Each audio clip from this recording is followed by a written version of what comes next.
Excuse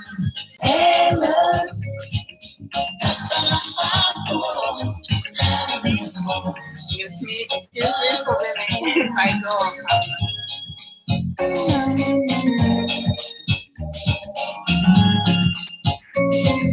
Okay, this is much better. Yeah.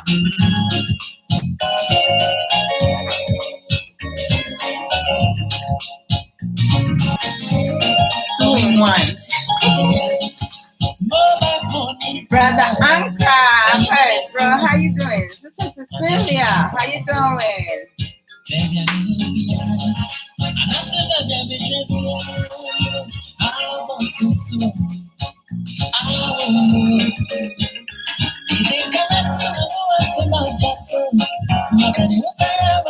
We're going slow, eh? We all greet you back, Brother Anka.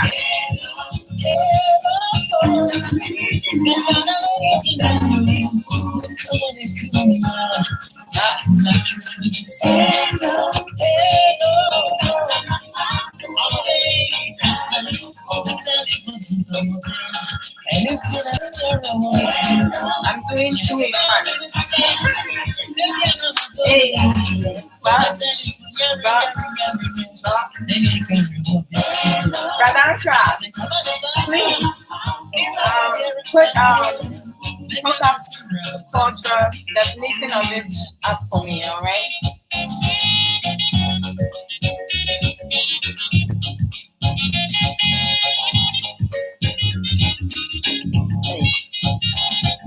Is this thing running? Yesterday. So let's stop.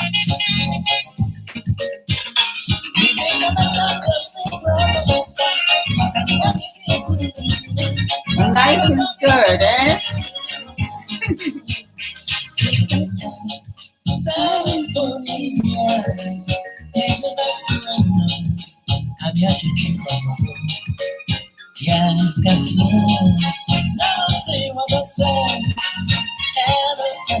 Thank you, Brother Anka. Yes, please send, invite.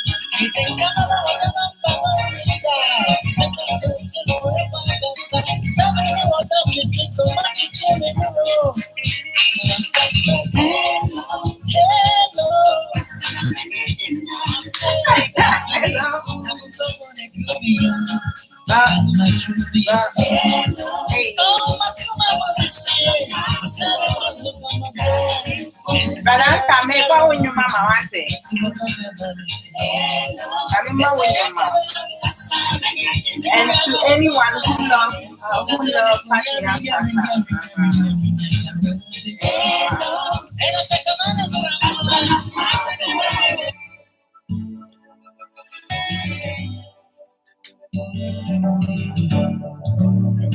and then we are coming from a country. I am Nanny.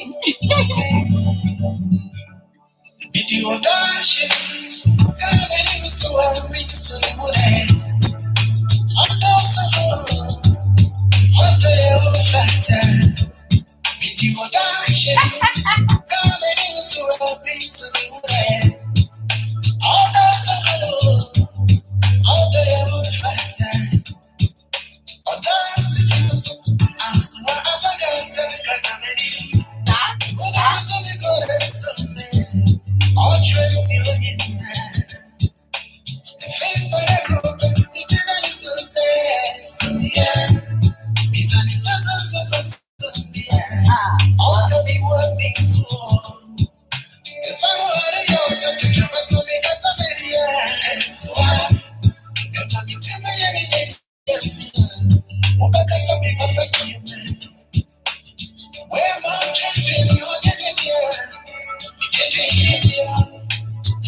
Thank you, my love. The marvelous, awesome, confident, knowledgeable boss lady back for that. Welcome.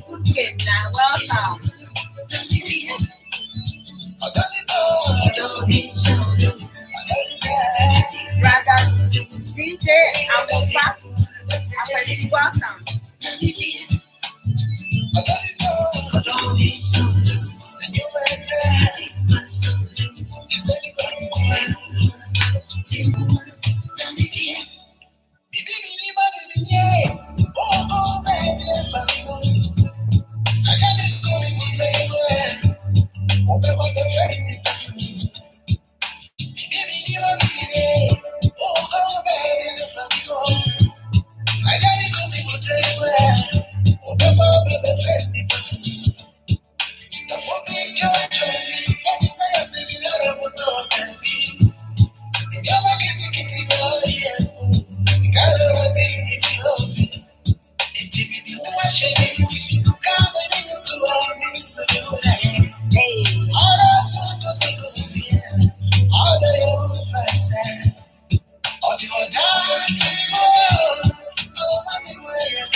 Brother Raymond Nieper, welcome. How are you doing? Miss Grace Nelson, welcome. How are you doing? God bless. God bless each and every one of you. One love, man.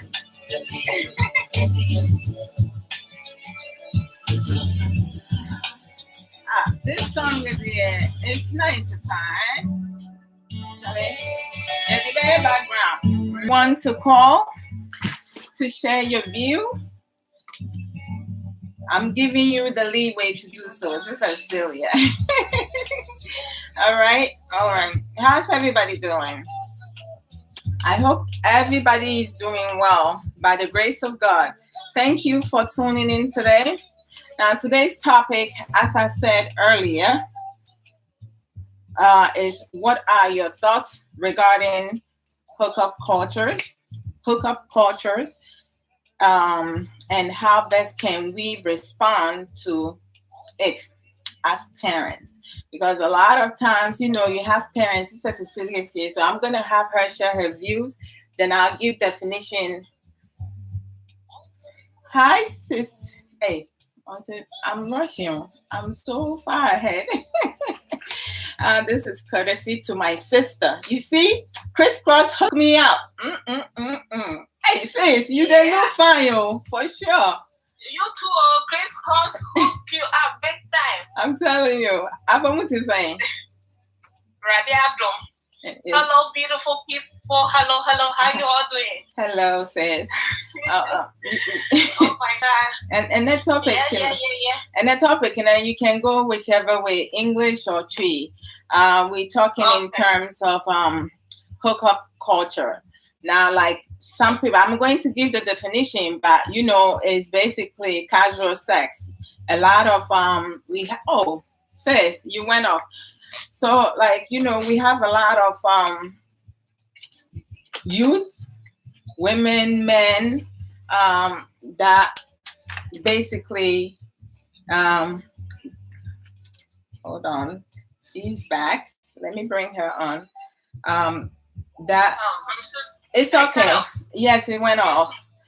So All we right. do have youth, women, men that participate in this hookup culture, which is Okay. like casual sex. Um, so what can you share or like Okay. Okay.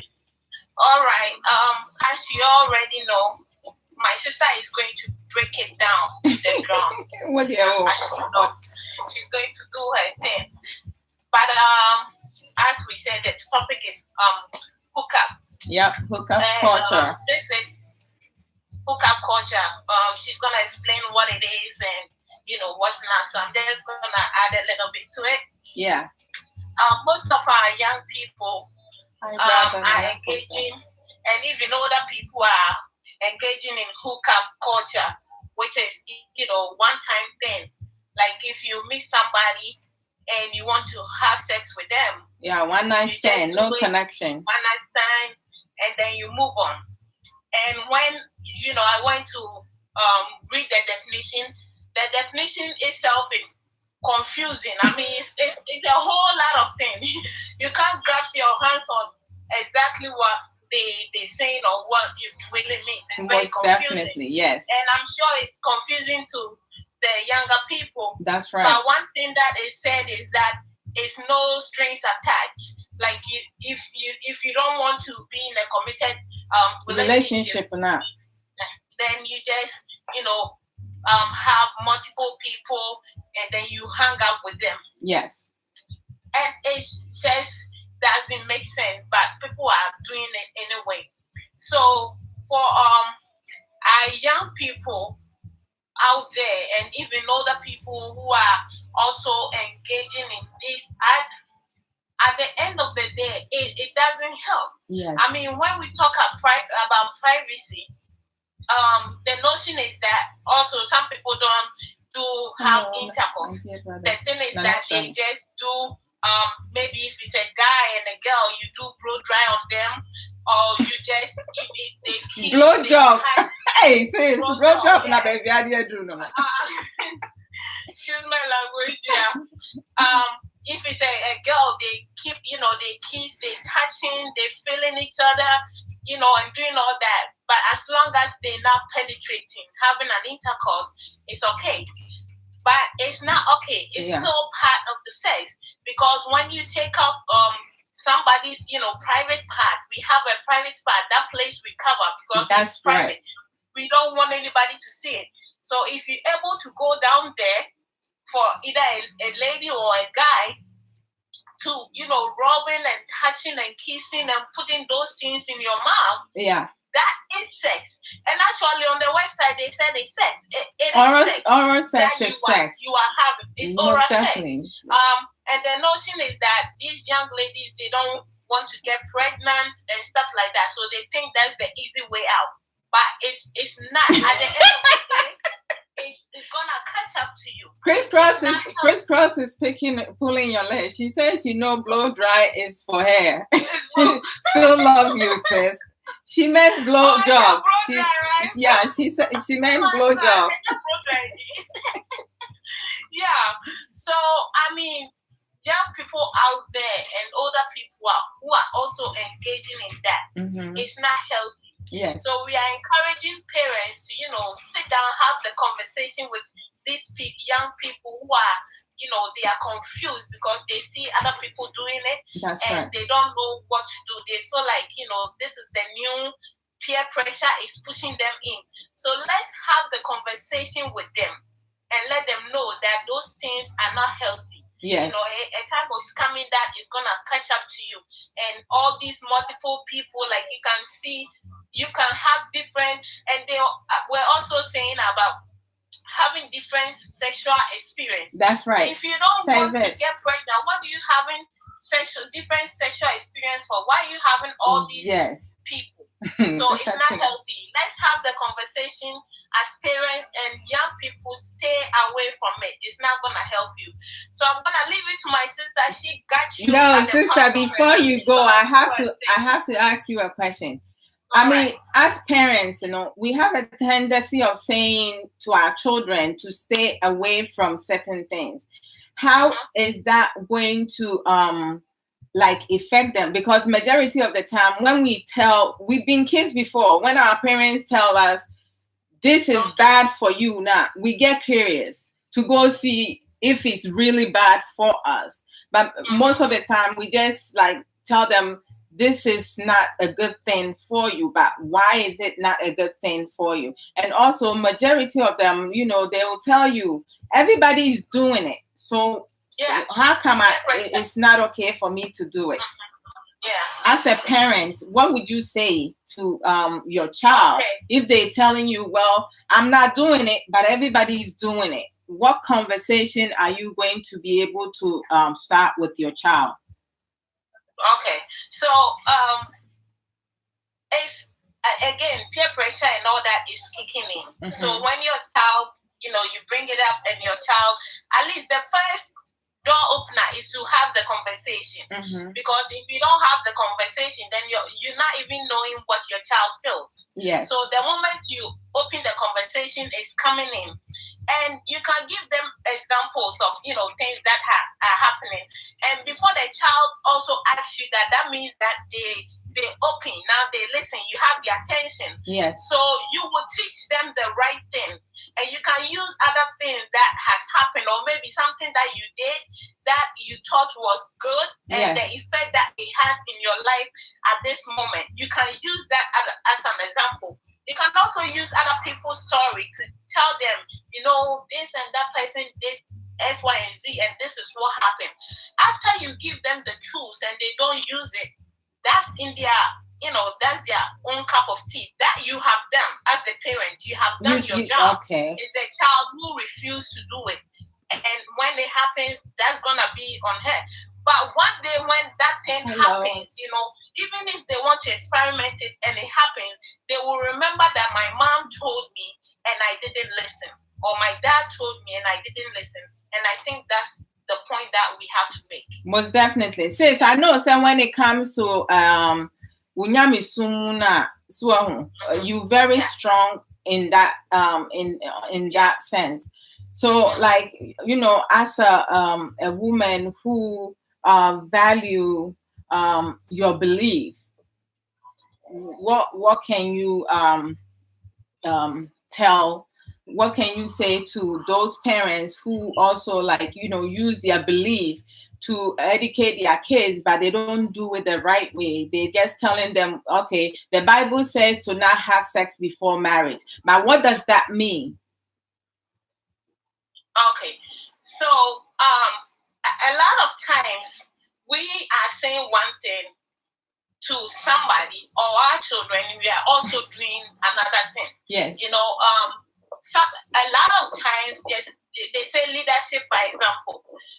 You don't do, if you're telling your child to do something and you're not doing it, you yourself, they don't see any good example with you, obviously they're not going to listen. That's right. Now, if you are a Christian and you want to bring your child in the way of God, at the end of the day, when the going gets tough, you're gonna turn out to God anyway. Yes. Right? If you go through life, everything, most people will turn out to God because they're going to know at the end of the day, is having the fear of God in you. Yes. Is the right key, or is the most important thing that you should have done.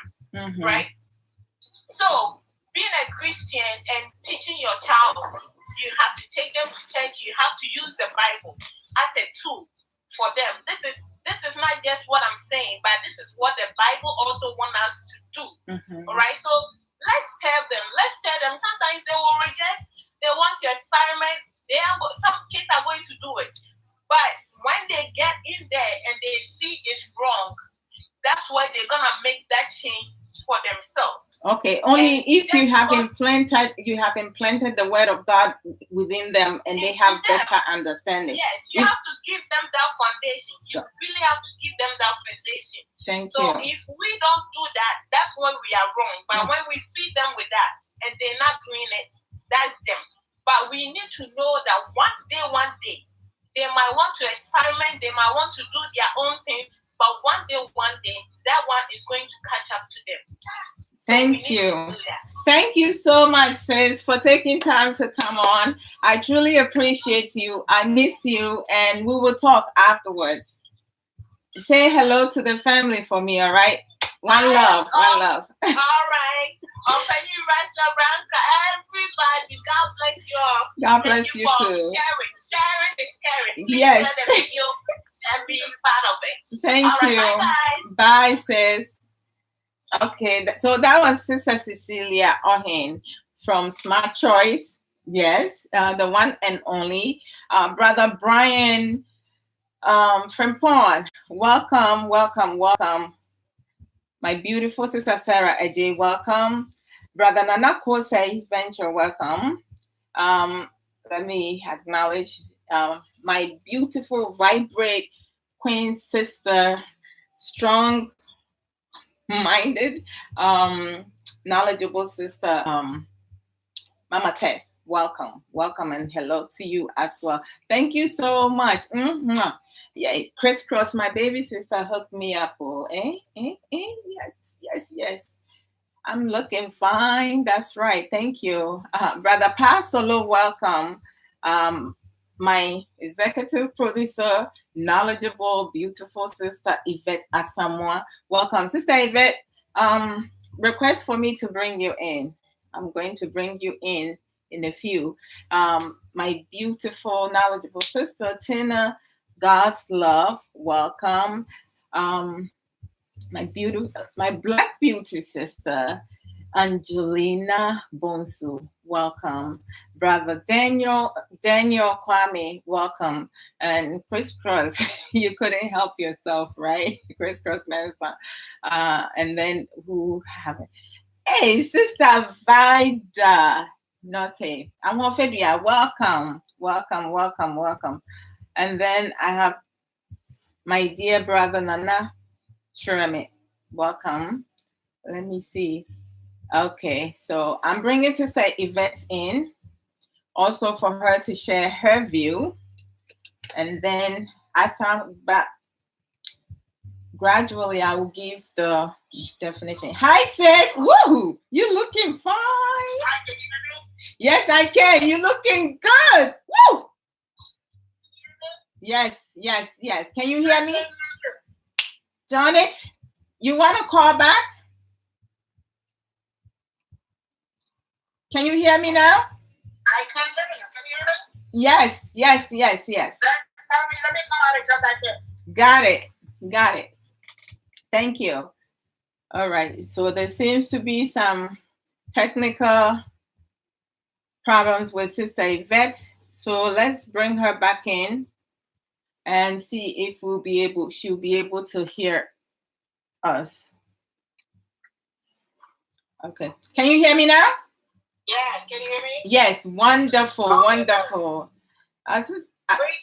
How you doing? Greetings to you also. How are you? I see you guys are going with girly girls. I know, right? Well, Sister Cecilia, I don't know about that. Like, I just Crisscross hooked me up, yesterday. It's really nice. Thank you. See, Chris? Yay. So what's I just couldn't get, but I couldn't read the topic because I'm driving. So what I'm talking about today? Oh, today you're gonna love it, and I think you're going to be able to share a whole lot for today's topic. Okay. I'm listening. Oh, all right. So the topic is, what are your thoughts regarding hookup culture, and there's a lot of noise coming from you. Okay. No. It sounded like there was a car going by. There's always cars going by private. Why you have your windows down? No, it's not. It's up. Oh, okay. So the topic is, what are your thoughts regarding hookup culture, and um, how best can we respond to it as parents? I've never heard of hookup culture. What culture? What does that mean? Having casual sex, like like Oh, hookup. yeah. Oh, that kind of hookup. Oh. I mean, but what aspects would you want me to direct it? Because it could come, it's a broad topic. It is a broad topic, but there are some youth, men and women, like nowadays you don't even hardly hear about dating, because when you go to African society, parents are very hesitant to even allow their children to date. So now the it thing in high schools, colleges, and even junior high is hooking up, right? And you have. So you mean they're just hooking up and getting laid and there's no connection, no emotional. So it's like the friends with benefits, that kind of thing. Yes, we did. Most definitely. And then some. But then I wonder. I mean, I don't encourage that. Period. But some grown folks do things because that's what they want to do. Yes. And grown folks do this because they're adults and they think they can. Yes. I'm gonna put you in my ear to see if it's gonna be better. No problem.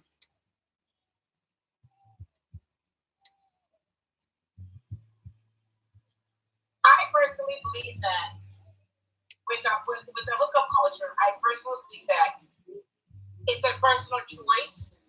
When you bring it to the adults, yes, that's a personal choice. Some people may be married, divorced before, they don't want to do that. They don't want any commitment. Yes. They just want to get their freak on and move. Okay? Yes. Now, none of that is appropriate. And the thing is, it involves emotion. Yes. And so, if someone wants to hook up with someone and they want to cut off the emotions and just be sex buddies, and they're adults, I'm not saying that they should, because as a Christian, it's not a good life to live. Most definitely. But it's reality we're talking about. Yes. And that's what happens in reality. That some people cannot be controlled of how they want to live their lives. Yes. So we cannot necessarily control someone on the outside with your hookup culture. However, when I was youth, we can. Most definitely, yes. What you're doing is that you're selling your body. You're giving away your body. You're giving away something that God made sentimental for a married couple. Yes. I think that's one of the best ways. If you look at it, sex is a way to communicate between lovers. Yes. People want to love married people. It's also another way of, it's like a conflict resolution. Yes. You know what I mean? Yes. And then also another way to show some, to pay attention to your partner, giving them the attention that they deserve. Let them know that they're worth being fought for. Yes. So when God created sex, the main reason was probably to procreate. But I think it's one of the most sentimental moments that only a husband and wife can share, a language that they both can speak that understands, that defines the word of love. Yes. I love you. Divination. So it's the only unspoken act that when done between two people who are in love can communicate, a nonverbal communication that everything I'm doing to your body, everything you're doing to me, indicates you love me. That's right. You want to be with me. You are into me. I mean something to you. So with our youth, the hookup culture is not acceptable. Why? Because that sex was made for a married couple. Yes. It's sentimental. It has a reason behind it.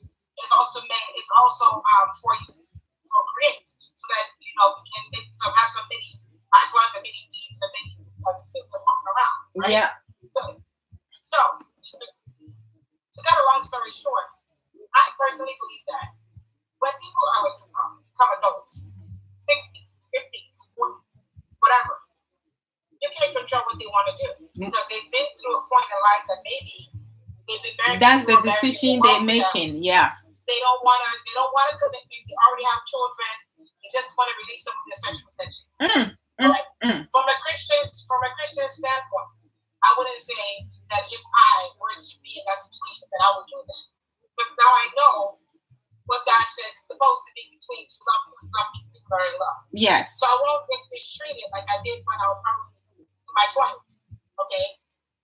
Now, have I ever been in a relationship like that? Yes, I have. Because for some reason, I didn't want anything. I didn't want it. I don't want anything. But it was just the fact that if I'm tensed, I knew where to go. Or I knew who to call. So it's been there before. I mean, I'm not going to sit here and lie that I'm just perfect. No. But these things happen. Yes. Now, do I want all the extra mileage? No, I don't. Okay?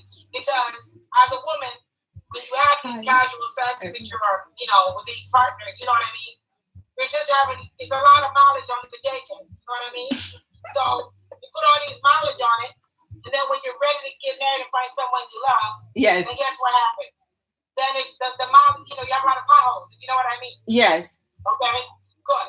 And no man want to be with, one potholes, if you know what I mean. So as a woman, brother, I will read the comments. Hey, I'm family. I know, right? I mean, think about it. I don't want all the mileage on the, as a woman. Men are going to be men, regardless. Whether you got men who are married for 20 years and they still active sometimes. You know what I mean? So I'm not worried about a man doing what he do. Yes. Because apart from him being, suffering his whole pain, you know what I mean? Yes. It's nothing that he can't change the size of his wing. You understand? Mm-hmm. So, but a woman can change the elasticity of her heavy gates. Okay? Yes. She can change. So you don't want to put a lot of mileage on it anyway. Yes. So I personally would not, if I right now were to be in a relationship that to not be married anymore, I guess get a divorce and okay, I'm done with marriage, I just want to be me. I really don't believe that I would want to engage in something like that. Knowing that the possibility of me falling in love is there. You understand? If I fall in love with someone else again, who might want to marry me? I've already had 16 years of knowledge. What makes you think I want to add any more to it? That I just get my free? No, I won't. So, and I mean, women are emotional people. Yes. I'm very emotional. I like attention. I like affection. I like to touch. So, I cannot be with someone now what I know now, and not have a real connection with the person. I can't just hook up. Yeah. Sometimes it baffles me when I used to talk to my husband when they were young, but they can go to a bar and go home with a woman, different woman every night. They can go to a football game, a soccer game, and leave with a woman. That's right. It's just a one-night stand. Mm-hmm. Hook up. One-night stands. You know what I mean? Friends with benefits. I just don't see how, right now at this point in time in our life, that I can actually entertain that. I just can't. That's right. Sister Yvette, like when it comes to the youth, right? High school students and college students, in terms of hooking up, right? They see it as really innocent, and majority of them, they want to be part of it because they feel like they don't have time to date, or their parents are not giving them the opportunity to date someone. So hooking up is something innocent when they give someone a blowjob or like, making out and yes, just casual things. It's not sex, but we all know that blowjob is oral sex is sex, right? Yeah. But majority of them are not seeing that. And also there are like high percentage, over 10%, 40% of women who regrets it after some time. They regret, hooking up with other people. And sometimes some of them feel obligated to do so because of peer pressure. I mean, like when you're talking to that, when you talk, when you talking to that set of group, what can you say to them for them to like learn something or something out of it and to educate themselves? Well, sexual pleasure, unfortunately, when we're talking science, yes, right? Yeah, the body, that's just part of the body. When a woman is sexually aroused, especially during a few, days after her cycle, it means her body is ready to receive the child. That's right. Yes. She's ovulating, okay? And the male is meant to procreate. And besides, men, they only look with they see with their eyes. Yes. So when they can see anything and boom, shakalaka, they're ready to go. While women, your body, so that is why I believe that we teach our youth. You see, when God said we should both remain virgins and then get married, yes, it's because then you learn each other's body, and then you become content with what you only know and what you only taste. So I mean, if you not that find that, and if you not that find, if they can see So that's right. So if you are not, so that's why I try as much as I can with my daughter to let her know that, look, baby, this is very important, very safe. That's the only valuable thing you got. Don't let anybody tell you that you're pretty just so you don't feel it. No. I try so much every time. So I force my husband to tell her how much she's beautiful, how much he loves her. Build the self-confidence. She doesn't need it from another. Yeah. And the reason behind that is because apart from me being scared if you can't have sex, if you do this, if you can slip the penis, you get pregnant. That's what I was told, okay? So they scared me for a long time. So yes. That's what my uncle did. But nowadays, if you tell your daughter that, and she's never had it, right? She wouldn't miss it. That's right. You understand? You don't crave it. You don't even know what it is until you tasted it. That's why Edie was like, Adam, here we go. Taste this beautiful apple. It is so delicious. And when Adam didn't eat the apple, he didn't know what the apple was tasting like until he ate the apple. That's right. Then he's like, oh, give me some more. Okay? Which we all know that in the Bible, the apple does not mean a real fruit. If y'all don't know it, I'm telling you right now. That's not what it meant. It meant that he is fornicating with Satan. That's what it means. That's right. All right. So I'm just letting everybody know what the problem is. But anyway, long story short, you don't miss something you've never had. Because I can't stand it. I did what pregnant said. Somebody will say, hey, you found the deal. I've never had it. So I don't crave it. Everybody have their taste. Our young people, our young women, right now, about these things. I think the power holds is with the woman. That's right. Yes. You go to the next woman. But if these our young adults understand how valuable that is, how important that is to their bodies, that's right. How sacred it is. When a man marries a virgin, you know how proud they feel. When a man marries a virgin, they're actually proud. Yes. They're very proud because they know that she's about to, right? Yes. And that's how sometimes some men gain control over women because the woman doesn't know anything.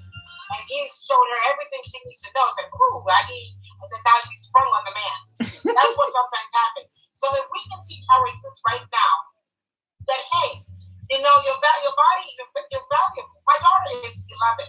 12 going on 13. Every day I look at her, I'm freaked out because she's so.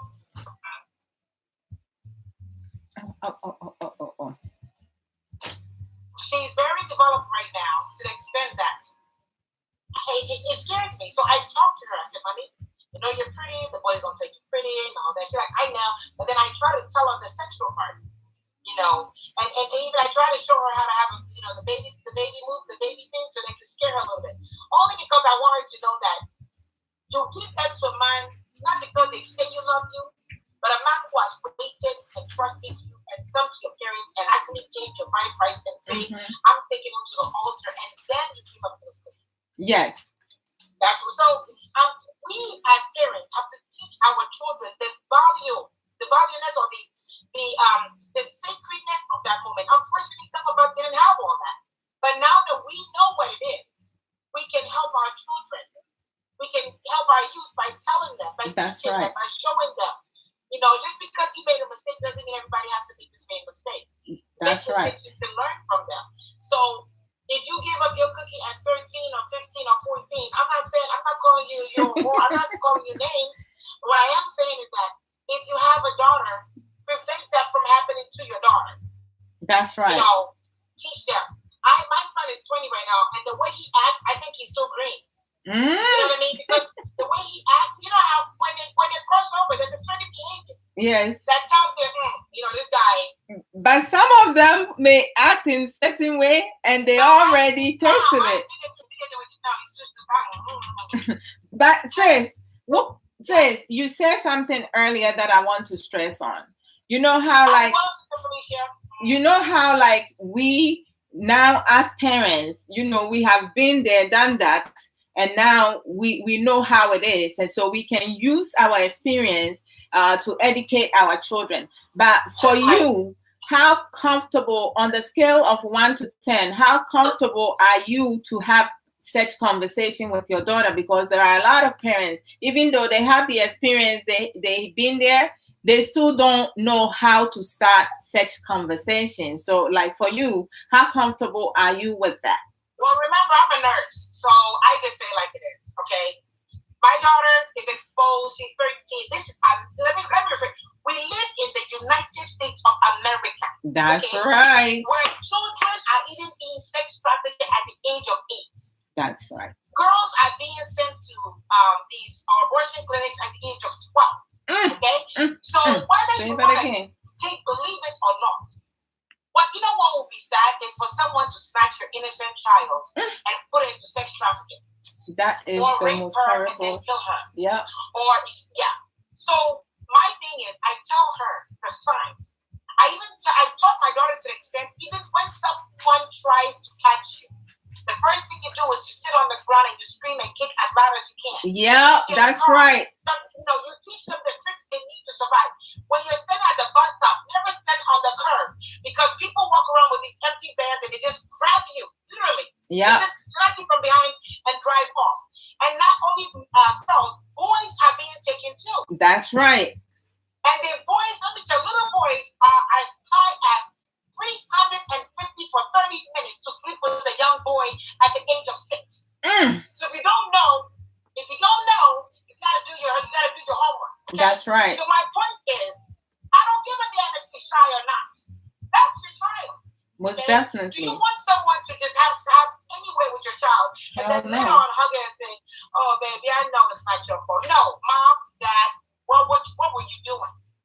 At least if you educate her and something happens, at least you know you did your best. Not saying something should happen. That's right, sis. Thank you. And not do anything at all. Now I see me not be dying with him some stuff. He said, and then no, you have traveled to a country where it's developed. The education is there. I'm gonna say my terms again. Lack of knowledge. My people perish. That's so right. If you don't teach your child, you want to sit there and pay for the young pay. Yes, my son is 12, to the extent that he knows that mom and dad be getting late. He knows he ain't doing it. That's right. He knows sometimes that when mom and dad in the room, shut the door. Don't come in there, don't knock, don't do nothing. Okay? Now, my husband told her, he said, "Okay, honey," and he said, "Jeffrey, no problem. Don't worry. Someday I believe in you. I'll come visit you, and you're gonna shut the door and leave me downstairs." You understand? That's right. Let him know that you can have sex. It's just not right now, but you're going to. And I told my son, I said, "Look how handsome you are. Don't let no woman trap your ass and say, 'Oh, you got it,' and then they touch your bubble, and next time you realize you melted, and then you do this and bam, you get someone pregnant. Your whole life is down the drain." That's right. You know what I mean? Because now you can't go to the college. You can go back to school, but you will have a little pause in your life because something blocked you. And I told myself, I'm a woman. We are so conniving. Women are conniving. They would trick you. I would trick you. So I tell them every day, be very, very careful with the women. If a girl is constantly want to touch you, want to have sex with you, you need to dump her ass. I told him, if a girl, you have a girlfriend and she's constantly forcing you to stay and do that, you need to dump her. Yes. Because apparently she's doing that with every other guy she's doing. She sees, and I don't approve of that. So yes, as parents, sit down, suck it up. If not, find a book that you can read. On Google, go to the internet. There's a book. I forgot the name. Oh my God, Crisscross. Do you know the name? It's a book for teenage girls. It says my body changed, and then my what's happening to my body. I think I will look it up and see if I can post it. All right. And that book, when you read it to the kid, it tells you about the period, sex, all the different hormones that will change, the pimples that you get. Reproduction and all that, right? Yes. I've told my daughter sex. I said, no man better go in your pee hole. I told her that I said, no, I call it pee hole. I said, no man is going in here. Nobody, Dana. I tell her, nobody right now. Nobody. I don't care what your friends are doing or what you are not them. And I told her, I said, Mommy, she said, but Mommy, you know some kids that have boyfriends. I said, okay, fine, you can have a boyfriend, but guess what? You and your boyfriend ain't doing nothing but go and study in my house. That's right. But you see, sis, you giving room for her to wiggle. There are a lot of African parents that they don't like. Most African parents want their children to turn their daughters be 30 years old, 25, 30 before they even start talking to a guy. So like, but for you, well, you giving her. Look, and my mom was aware. I had a boyfriend when I was about what, 12 or 13. What? All the way till I was like 16. And we never kissed. We don't do nothing. Like my but if I could put if this was WhatsApp and we could do, I'll put him on right now. He'll tell you. Wow. That's how we were. We were like extra buddies. But we ain't gonna say about homies this our boy we out of it. Like that's how it was.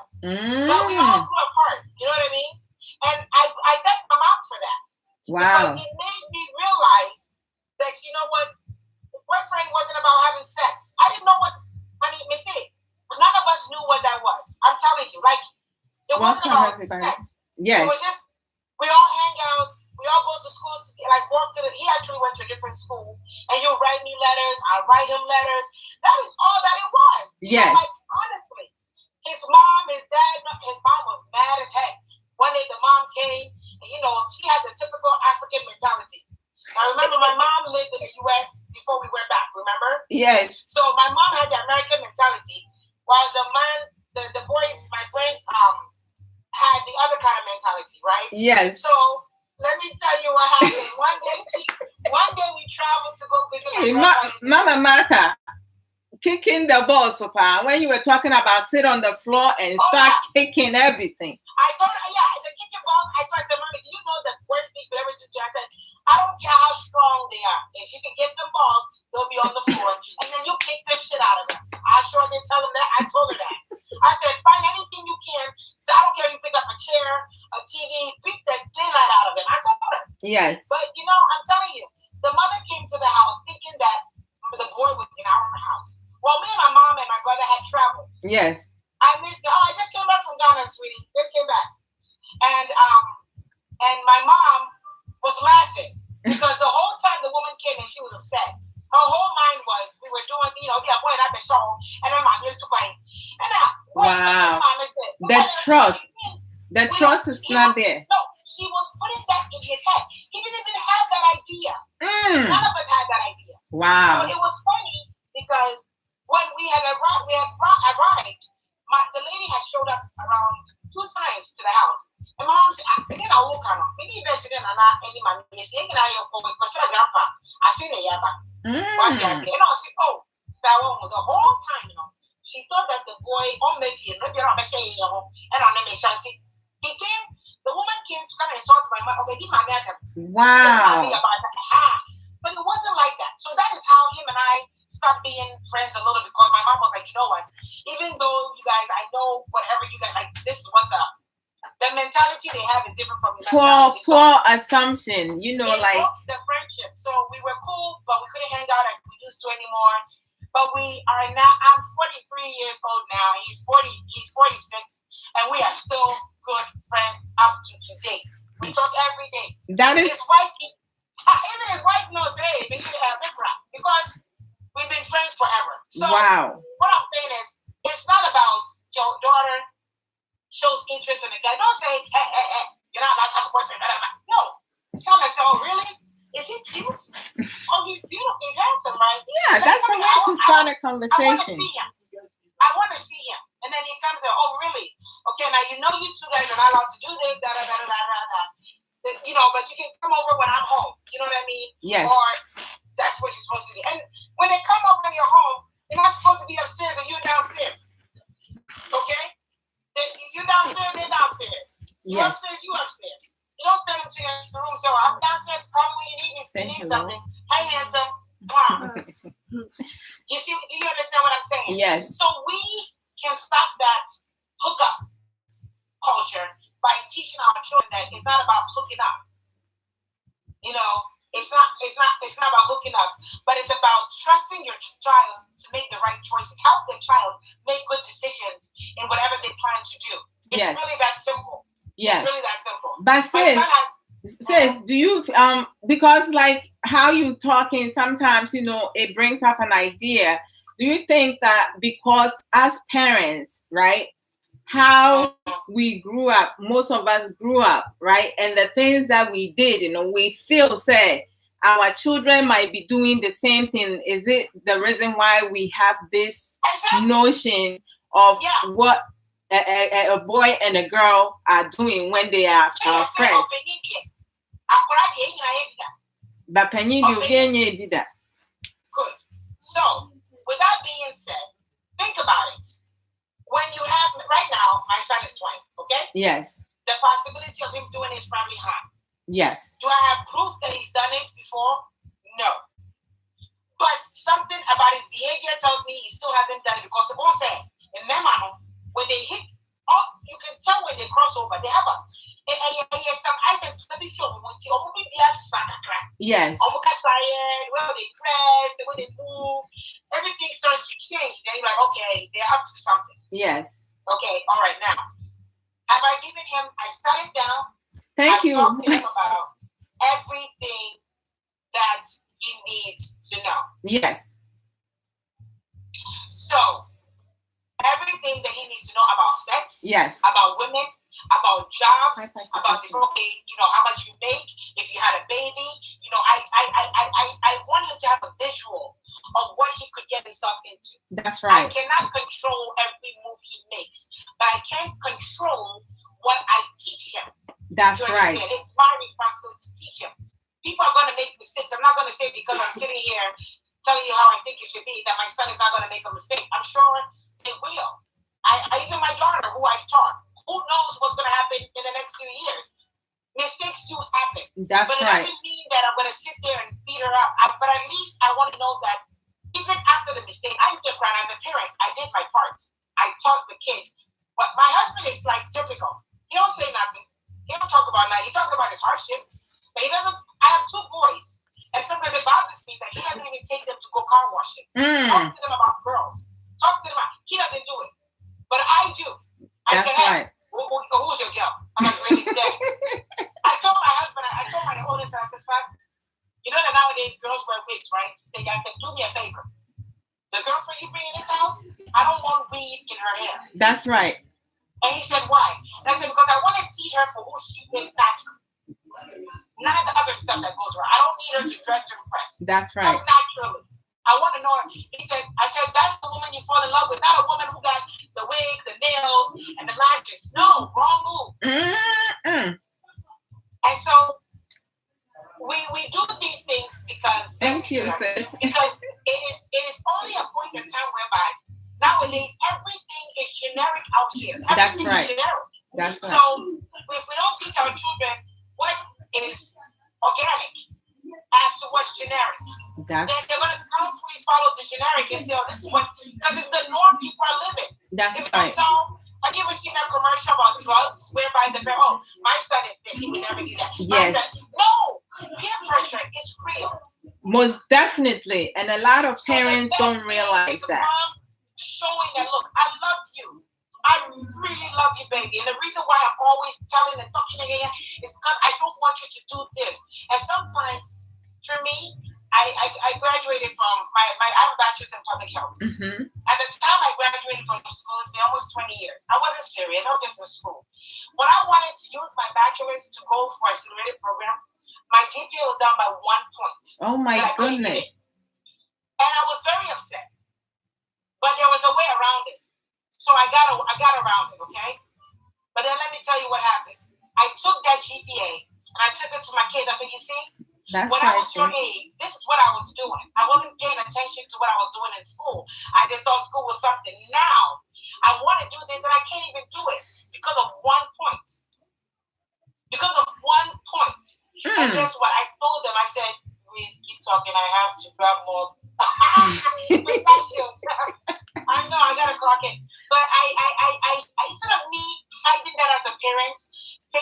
feel like, oh, I'm an A student and I was never. No, I was no doggone A student. A few A's, a few B's, and a few C's here and there. Okay, I was an average student. But I didn't sit there and turn around and make it seem like now that I'm a nurse that I was that intelligent. No, I said, look, the reason why I keep pushing you is because I didn't get this, and now I'm down 1 point to get into my summer program. 1 point. So I showed it to them and said, look, you can't have this. Because if I'm in this regime and I can't have 1 point, by the time you're my age and you want to do something else, you can't even get in at all. Everything you do hinders you. So with your hookup topic, I'm going to relate that back since I'm very good at that. Yes. That is what you need to do. If you make mistakes, you know it. Don't be ashamed of trying to paint a picture that you're not in front of your children. Exactly. Let them know the mistakes you made. And the reason why you're always hard on them is because you don't want them to go through what you're going through at this point in time. That's right. Thank you, sis. A lot of parents want to do the opposite. They want to present themselves like, I never did that. And they did worse growing up. When you're a doctor, right? Yeah. I know a lady that she came a doctor. She said secondary school, she felt that if you don't feel that, but when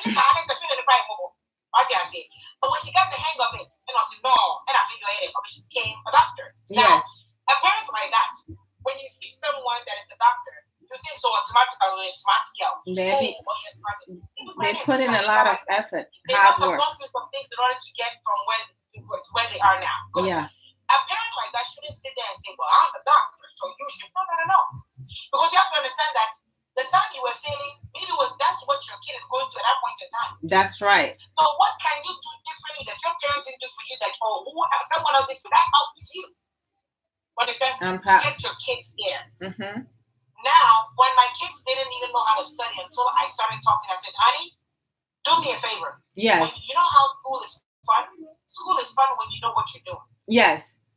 So I said, take this. I said, try this for 1 week. And if it doesn't, try this to your first exam. If it doesn't work, then I can go back to do what you do. And I told my son, I said, son, every time you go to class and you come home, whatever you see that whole day, review it. Just glance through it. That's right. Do that every day. And I promise you, your next exam, if you don't ace it, then you can quit. I put my son on that challenge, and he aced everything. That's the middle one I'm talking about. Mm. He came in and said, Mom, man, it works. And I said, what works? He said, so now he comes home, he eats lunch, he sleeps, he wakes up, and he's studying. Yeah. Classroom. Yeah. Nobody tells him to go do his homework. Nobody turns him to turn his A. And you know what the turning point was? When he was in middle school. Wow. He had assignments that were not turned in because he forgot that he's not in elementary school again. Wow. Your exam is due this time. This is due this. This is due that. But in middle school, they don't teach you that. Yeah, you have to be responsible. So in 7th grade, when the lady said, well, I'm sorry, ma'am, 7th grade, the students are, I'm like, oh. We said, Brian, I'm well, sweetheart. Guess what happened? That is how I sat down and said, look, this is what they're preparing you for college. High school is going to be worse. When I got that in his head, I was done. So now the kid comes home and does everything. So imagine if you are afraid of your kid hooking up and you nick it in the bottom right then and then. Say, hey, remember, especially with the women. The girls are most important. The boy, I'm not even worried about the boys, but I am worried about the girls. Most definitely, because they're the one that gets the worst out of it at the end. Thank you. So I normally say you can nick it at the bottom, like the same way my son nicked it I nicked it in 7th grade. Now he's in sophomore, right? Yes. And it's going well for him. So, imagine that if you could nick that thing in the bottom of your youth, at the bottom there before you turn to that sexual kind of being. Can't you now say, hey, honey, this is what, this is this, this is that. My daughter know what age I took my virginity. The only good thing that saved me is that I'm married to the guy who took it. That's right. So I can say, oh, your dad took my virginity and get away with it. Even though he took the virginity and then we were different places for some time. Yeah. And then we united. So I can get away with it. That's right. How about those who you're not, you got to be honest with your child. Most definitely, yes. So, oh my God, I broke my virginity at 15, and I'm telling you, it was the worst thing I ever experienced. You say that to a kid, and so I'm like, why, mom, really? It was not cool at all. It was really not cool. This and this and this happened. This and this and this happened. This and this and so I really suggest that you wait. I think you should wait. Really, really wait. It will do you some good. Tell a baby that. And that would be more effective than don't do this, don't do that. Because and a lot of African parents, they don't go into details. And the one thing that with African parents that I really dislike is like, I'm the parent. I say so because I'm the parent. What does that have to do with anything? Like, really take time to educate your child. Says, I have like something is sitting in my head and I need to let it out. When you come on, I need to push you with a lot of questions because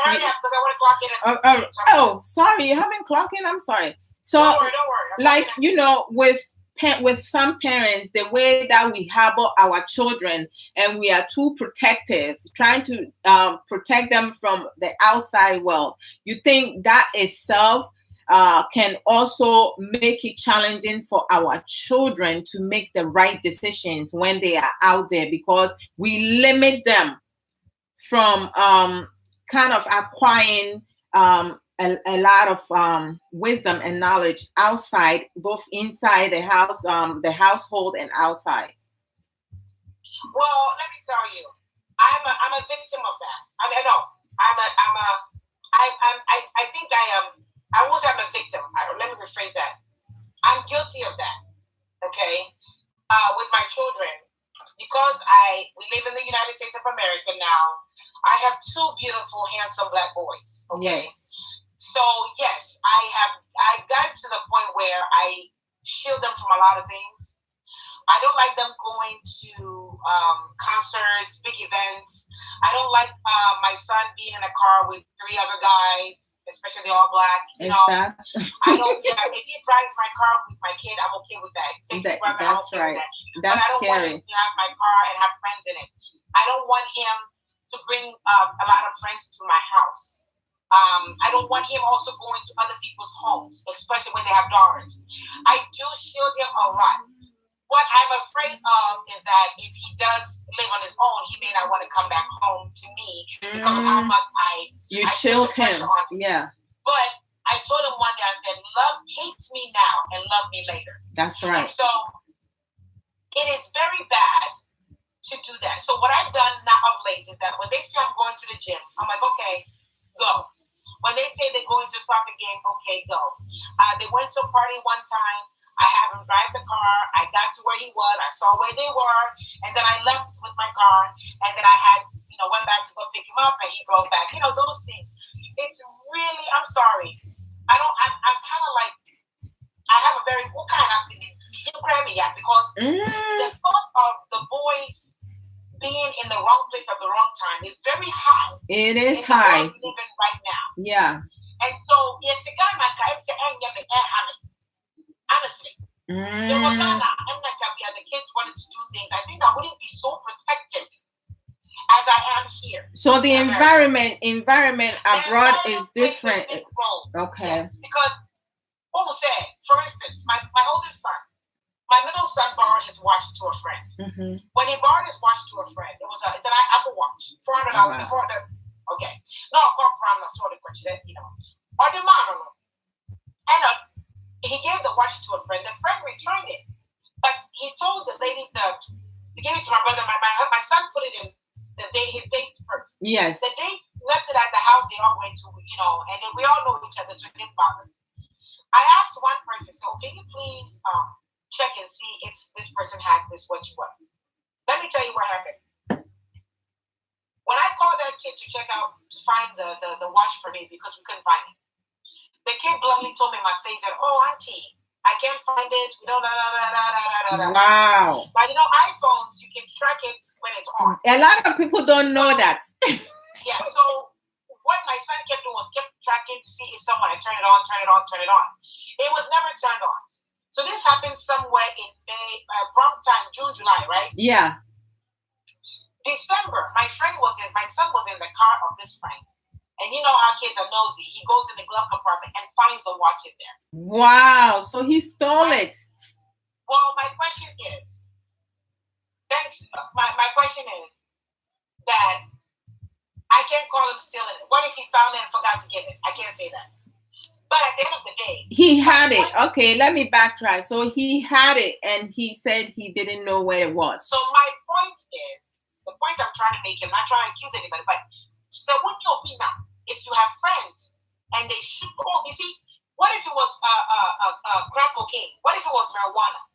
And you get stopped by the cops. That you are in. Then police walk you over. Your life is ruined. That's right. So I set an example, say if you have somebody in your life and this is what the person is capable of doing, then that means you see. You don't need to associate yourself with the person. I try to pick that picture for you. Not everybody is as your palm. Yes. So that is why I'm very controlling of who's picking him up. Where is he going? Who is he with? If I'm here and you're in New York, and I think if you say, think you are flamming. Well, I mean, you are only your two parents. They'll tell me, think you are home. Jeff, you are home. They tell me. So I know that that's right. It's not because I don't want them to be free or we are hoovering them.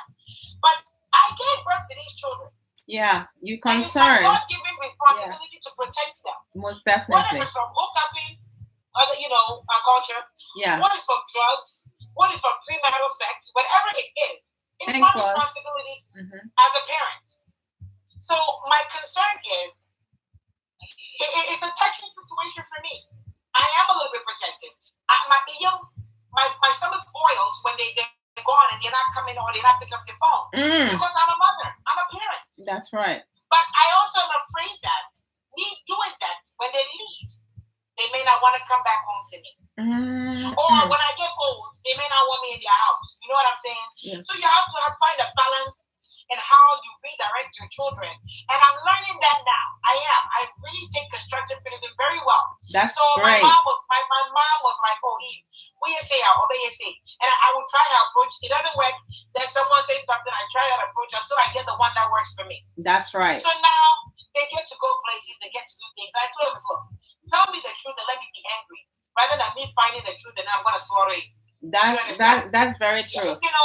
So it's just how we come about approach our children. Me, I used to be a yeller, and one day, who came on?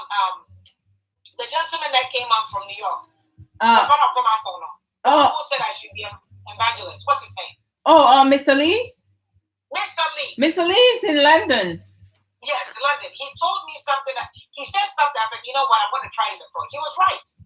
Because I am a yeller. And I realized it wasn't, let me bring it down a notch a bit.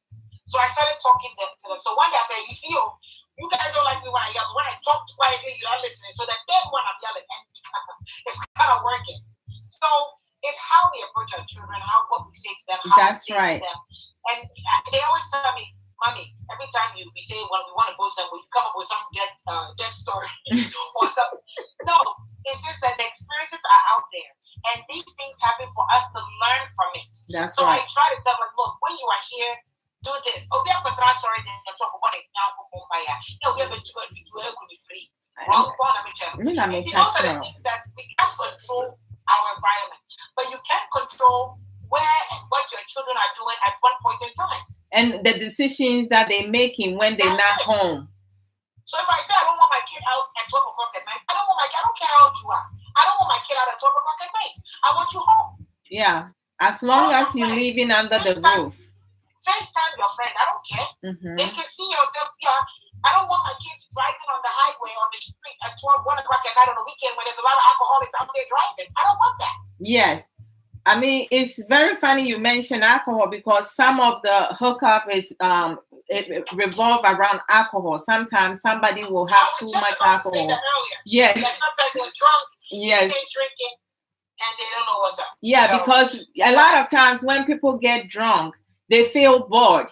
They don't know what to do, so they turn around. They see. Well, if they're sitting there and the song is not moving them, and they turn around and there's a guy sitting right there, what the heck? They will start making up. No, they're just horny. They're just horny. They're horny teenagers. You can't help it. But my last food for thought will be: look, we are not perfect. We are all learning. Parenting did not come with a handbook. But when you do see the signs, don't hesitate. That's don't right. Just say enemy by the. I know the flaws of my children. I know the flaws of my friends. I know it. I see it. Yes. But what you do is instead of you praying on it, try to use it as a teaching tool and stop hiding and making it feel like you're the state. What you want to be that? So kind of crack. Use your money to teach them, to give them an experience. Yes. And let them know that my mom and dad did X, Y, and Z. And that is why they're like this and this with me. Yes. That makes it easier for the kid to want to make a better choice and decision every time. If they hear your mom's voice, say, hey, mommy can't say this. Sometimes one background, one letter, one sentence, one word would actually enter the kid's head. And when they get to that point in time, they will think about what you said and they will make the decision based on what you said. Most definitely. I love everyone over here. I love you so much, sis. Thank you so much for coming through. One love. And for all the old folks out there who want to hook up, that's between you and your Jesus. We'll hook up. But the kids got responsibility. Yes. Okay.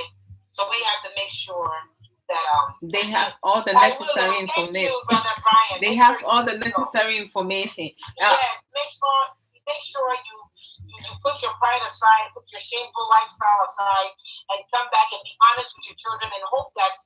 And also, don't forget, we have to pray for our kids, okay?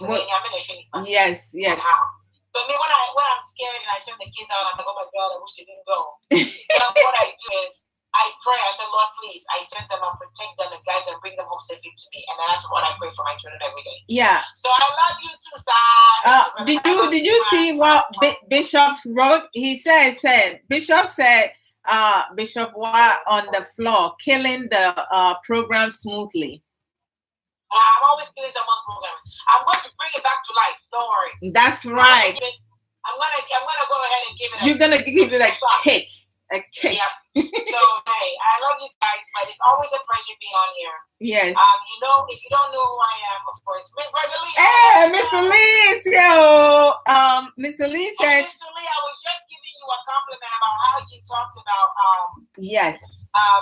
Last time how you talked about how we talk to our children. I said I applied some of that because I am a little bit harsh with my children, and I took that, and I really appreciate you for doing that. It kind of speaks to me now when I'm talking to them. I have a little lower tone. Thank you, Mr. Thank you, Mr. Lee. But Mr. Lee, I appreciate you, man. I appreciate you.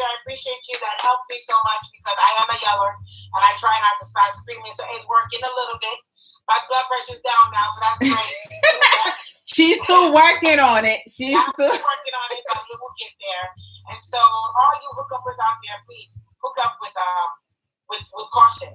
Yes. Don't make it a habit because God is watching every move you make. I don't think that's advisable. Yeah. And those of us who have children, make sure we put our children's needs first. Put your pride and your shameful past aside. Focus on your children. Tell them you love them. Give them positive feedback. Redirect them. Punish them because the Bible says, spare the rod and spoil the child. Punish them with all. Yeah. Build their confidence up. But let them know that you are no joke. And if they do X, Y, and Z, my son you hold them accountable. Yep. My son is 20 years old, but as long as he lives under my roof, we are Ghanaians. There's no such thing as 20 years old. As long as you're doing acting like you're 5. So no, I still discipline him. I still redirect him. I don't beat him, but I still redirect him sometimes because I want him to be the best adult that he could ever become. So most definitely. Pastor Patient, Sister Tina, God's love, Brother Brian, so many people on the platform saying very well spoken. So thank you, it's sis. It's my pleasure. I'm not going to gloat today and say, I know. I'm just going to say, it's my pleasure. So, and my hair is too high. Look, my thing is hitting my hair. You're looking awesome.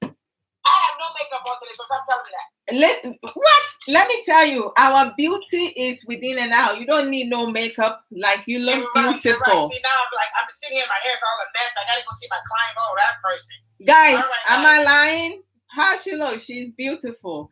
So, nobody's gonna say I look ugly on here. You know, they're not that stupid. They won't say that. But you're not looking. You know, you're too much. Okay, bye, sweet. I love you. Bye, sis. Bye. Thank you. One love. That was Sister Yvette Asamoah, the one and only. Yeah, she is a wise woman. Brother Brian, hey, kissing Sophia Wutro, no. Yeah, that's why. Bishop so said you are too much. As always, that's why we love her. Brother Pia Eze Kwajo, welcome. Thank you, Brother Brian. Hey, no. And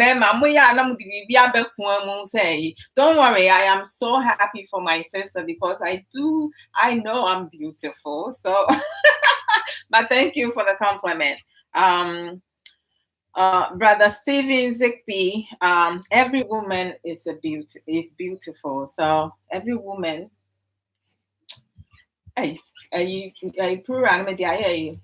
all women are beautiful and every woman is beautiful. Yes, that's the right. I want to make sure I get them right.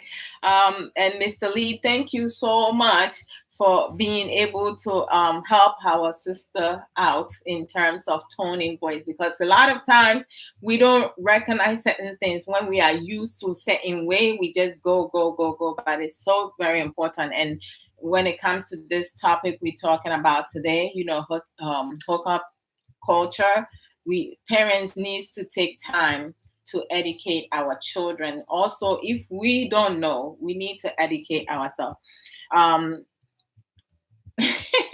The knowledgeable, beautiful, strong-willed evangelist Araba, welcome. Mr. Lee, welcome.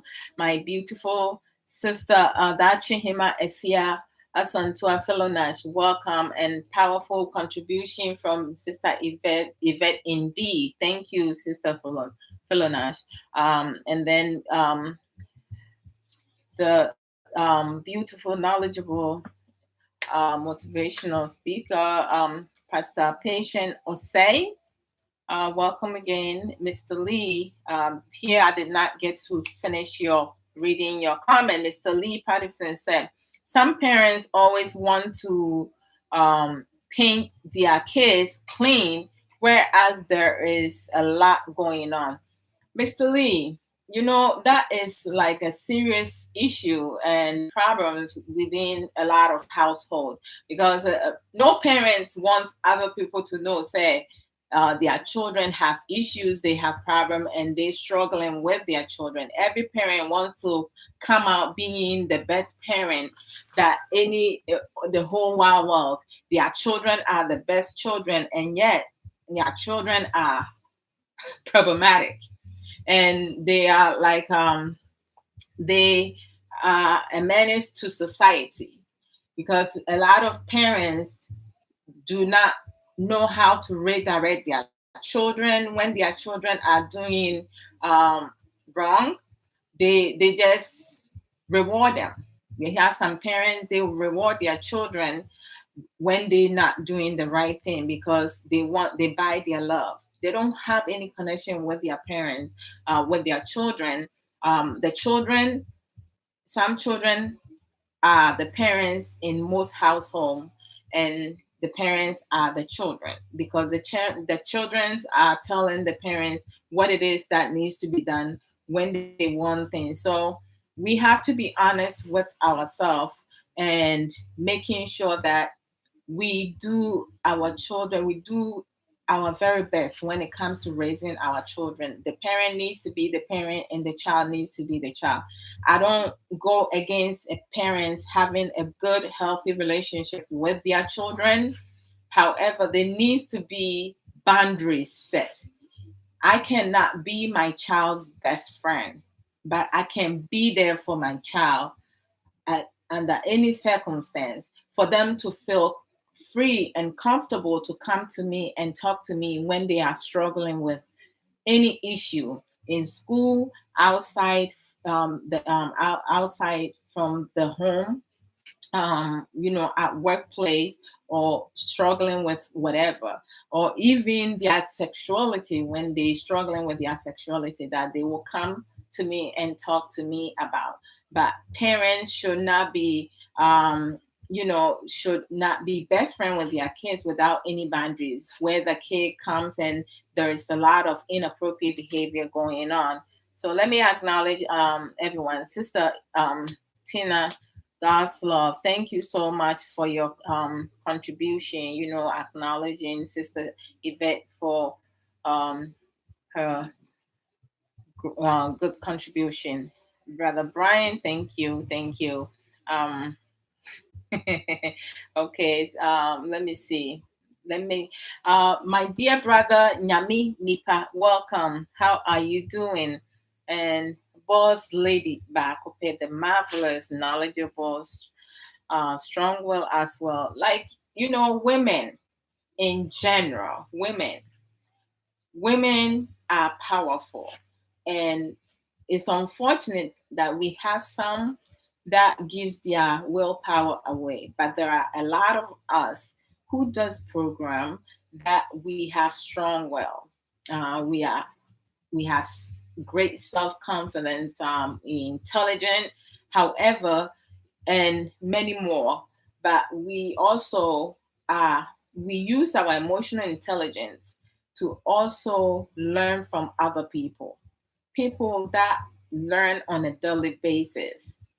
They are the ones that succeed in life.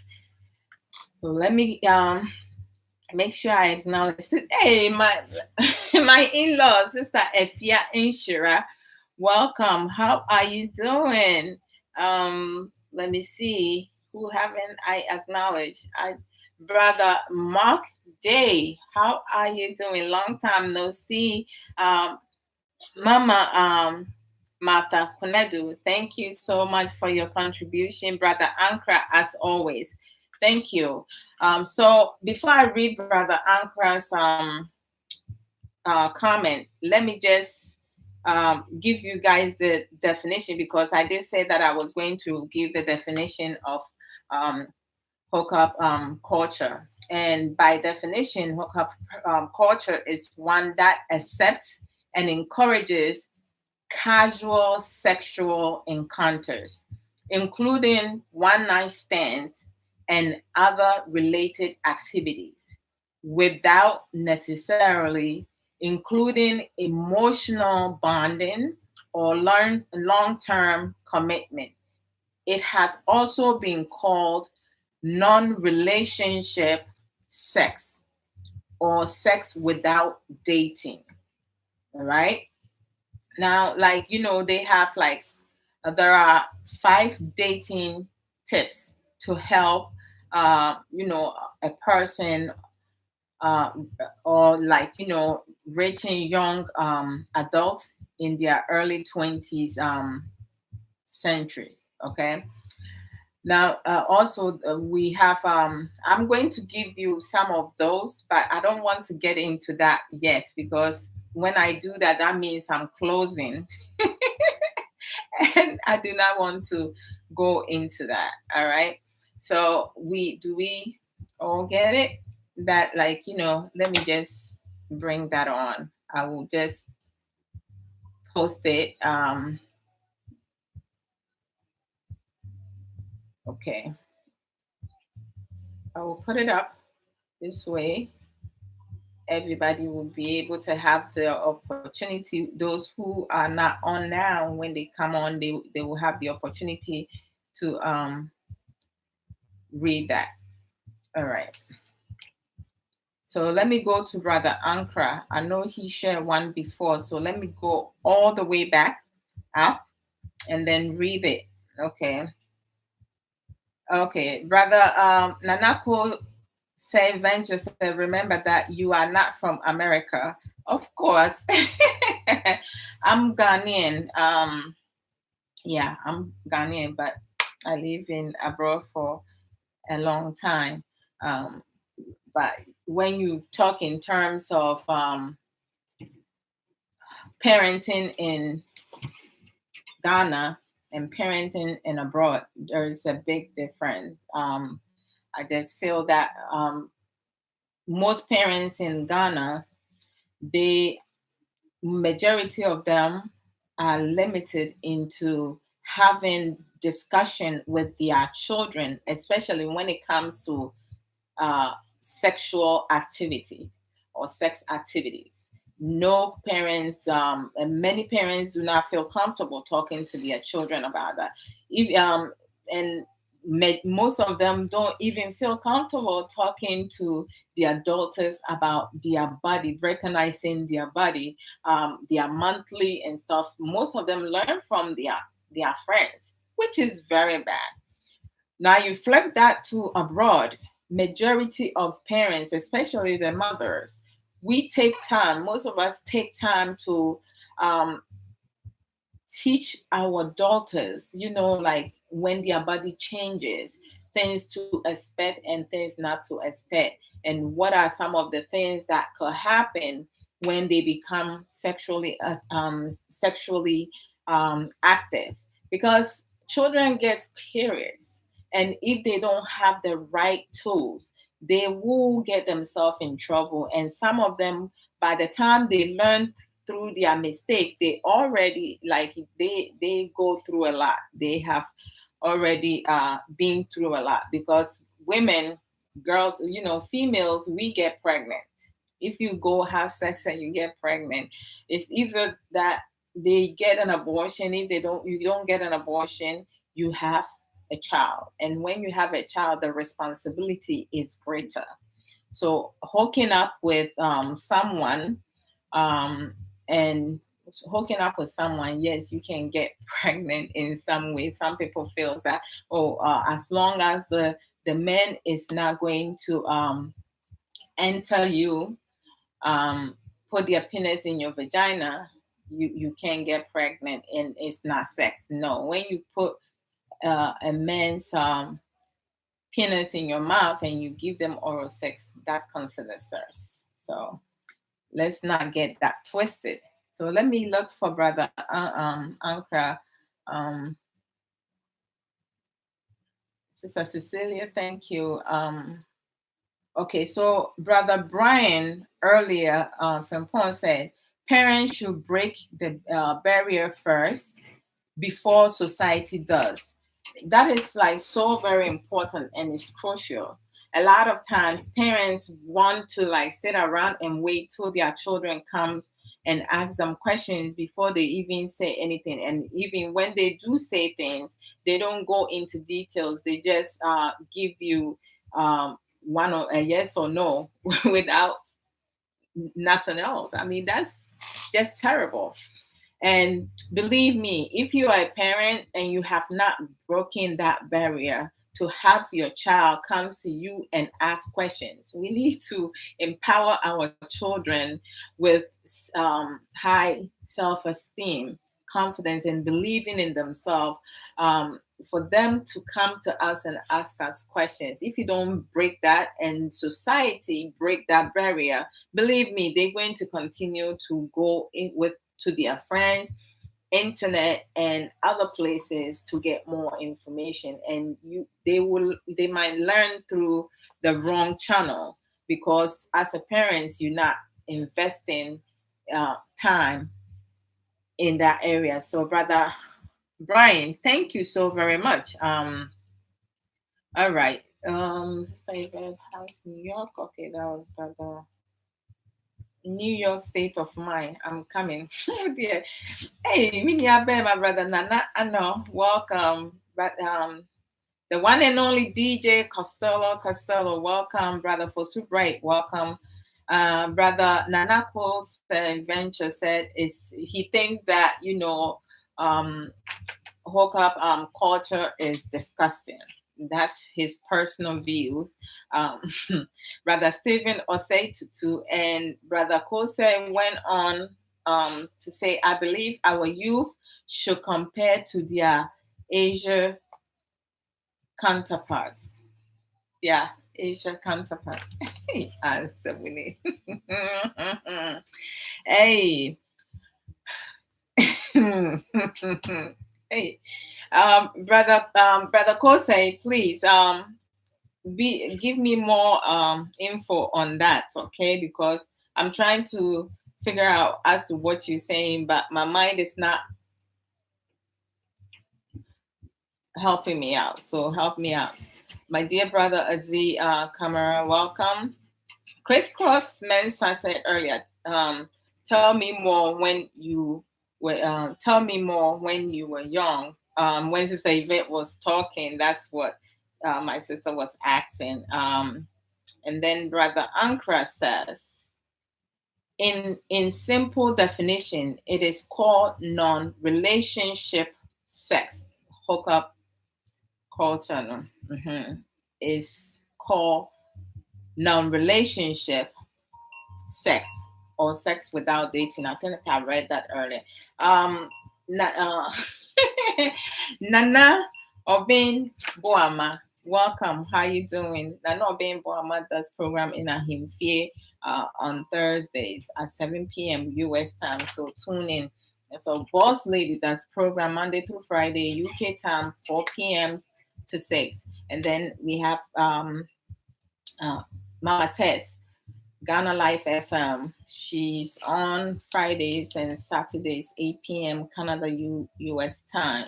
We have Evangelist Rabba Yelson also does program Mondays, Wednesdays, Fridays, and some other days in between. We have Pastor Patient Osei also does programs Mondays, Wednesdays, I believe Fridays and Sundays.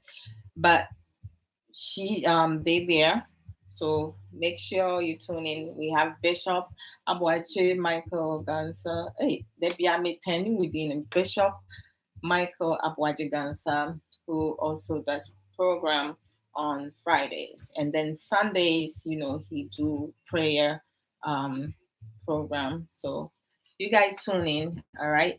Welcome my beautiful sister Emma Ansa, Brother Kwame Amari, welcome. Crisscross, my Black Beauty sister Felicia Rich Lady Javier, welcome. Brother Masros Sami, welcome. Brother Wilson Amponsa, welcome. And then Brother Brian Frimpong was just enjoying Sister Yvette's contribution. My dear brother Akata, DJ Akata Stone, welcome. Hey, Brother Smami, how are you doing? My Black Beauty sister Ursula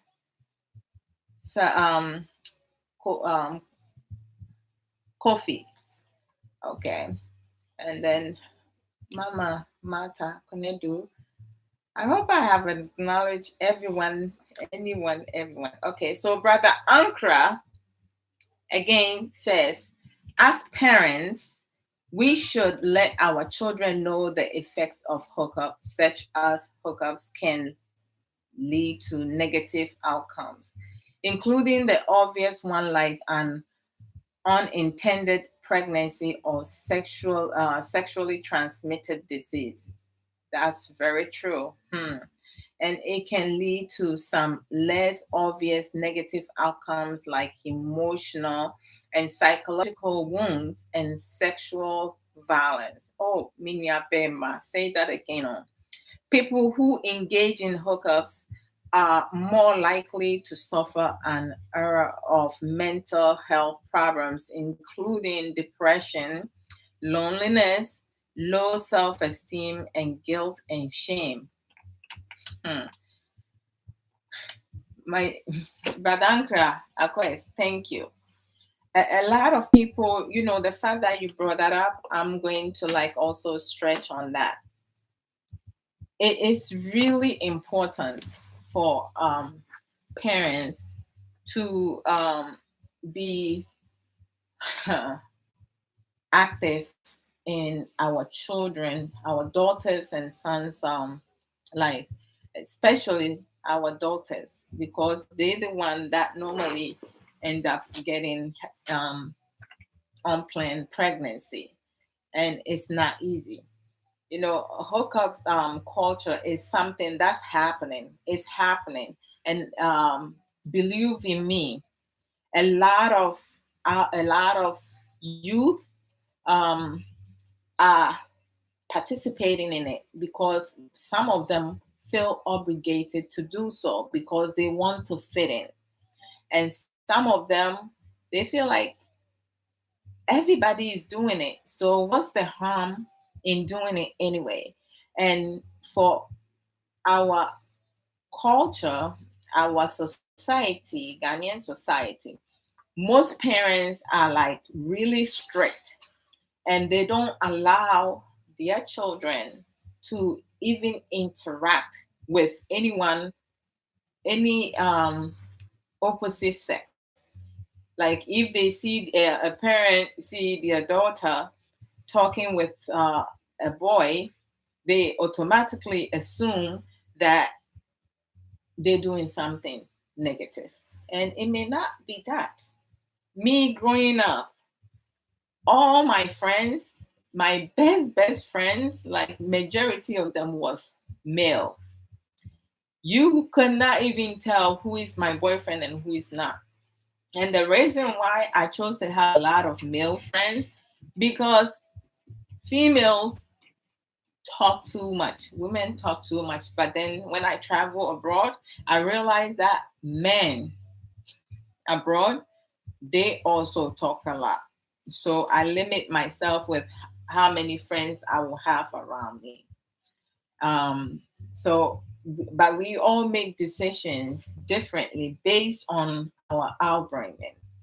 My mother and Sister Yvette said something that really stuck in my head when I asked her the question, like, as a parent, how comfortable is she to like have such difficult conversation with her children? And she was like, being a nurse, I just tell them as it is. My mom was a nurse, so I kid you not, nurses, they do not have any problems talking to their children when it comes. Majority of nurses, at least the ones that I know, they don't have any problems saying it as it is, black and white. They don't sugarcoat things. They will let you know what to expect and what not to expect. And that's how parents should be. We need to be truthful and be transparent. Things that we did, we mishap growing up. We have to use that as a lesson and give it to our children as an example. This is the decisions that growing up that I made that caused me X, Y, and Z. Nowadays, like in the 21st century, 2018, how it was in the 90s and 80s and 70s and 60s, going further down, is totally different. Even early 2000s, it's totally different from how things are happening now. Technology has expanded. Social media, oh my gosh, it has taken off. It's running. There's so much information out there. And we as parents cannot allow society to raise our children. But at the same time, we cannot shed our kids, our children, from learning the speed at the rate that society is going. But every principles is going to start from our home environment. The things that we teach our children. What are some of the things that we're comfortable speaking to our children about? Parents need to stop demanding and telling their children what they can do and what they cannot do. One thing that I can say, when as parents we start telling our kids what to do, what not to do, this is what's happening. It goes here and it comes out of here. And at times it doesn't even go here to come out. It just bounce off. They don't hear it. So you have to learn to do it the other way. How can I go about having certain difficult, challenging conversation with my children for them to be able to understand what is happening. In the real world, there is a lot happening. We have web of lies. We have twisted people on this earth all over. It's not just in America, it's not just in Ghana. All over, we have sick people. We have pedophiles. We have molesters. We have abuses in, okay, what is it? Sorry. Sorry, guys. Let me finish, then I'll look. This, you wrote this? Wow, that's beautiful handwriting. High five. Yeah, I just have to press down. That's good. Good job. Sorry about that. my, my son, like, his writing has improved, so he wanted to show me. Isn't that sweet? Okay. So, hey, did I get something that I haven't? Oh, all right. Oh, hold on. There are more. I will get back to what I was saying, but okay. So let me go here. Oh, all right. A lot of the things came out. Let me pull it. It's hard to do multiple things, so okay. So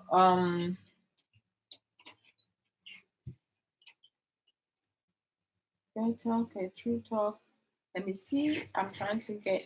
Okay, so Sister Dachi Hima Efia Asanto Fellow Nash say many parents hide or keep their past issue to their children, and that's very bad. From their children, that's very bad. Trust me. That's when Sister Yvette was, talking in terms, talking in terms of using our past experience to educate our children. Is very important. We shouldn't hide anything, any mistakes that we made growing up from our children, because they deserve better. They need to know. Don't make yourself be someone that you are not.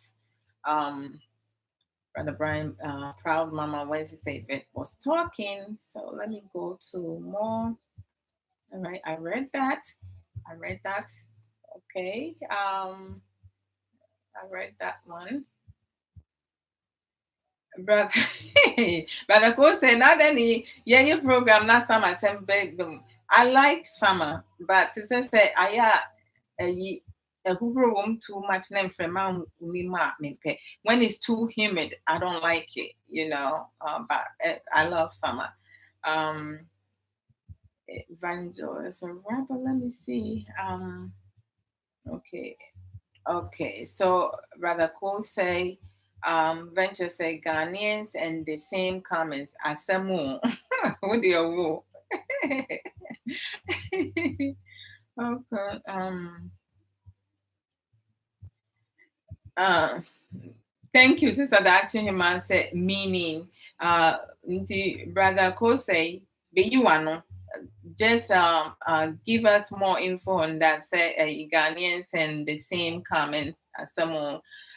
Say we have similar thoughts, right? Because of it could be how we were raised and everything. But sometimes, just because people have the same thoughts now, it doesn't mean. They say great mind thinks alike. So that's a good thing. Let me just pin this up because I read that one. Hey, my Black beauty sister, Innocential Freeman, welcome. How are you doing, Brother Wilson? I'm calling you. Hi, hello. Nana, here we say. Oh, you driving? Yeah, but it's okay. It's okay. I can park, so don't worry about it. Oh, okay. Do you want to call back, or you want to share a little something before you go off? I'm okay. I'm gonna park right now, so it's okay. Mate. It's okay. So okay. And to say, Oh, yes, what don't mean when you're pan, I won't swear. Namine, that's what yes. Oh, you mate. Now, and the topic in here can on yeah, can't say, oh, brother, brother Wilson. I don't know why it went off. Please request again. This way I can bring you on. Okay. Um, and brother Ko says that blacks do not innovate. They learn from some more. I mean, I think not all blacks. I think majority of them, brother Cole said, because sometimes when we talk about certain topics, and I said reacting to certain situation, it shouldn't be generalized because not all black people are like that. So, but I will agree if like you have put like most or majority or some, yeah, we just have to be mindful of that because I would take myself out.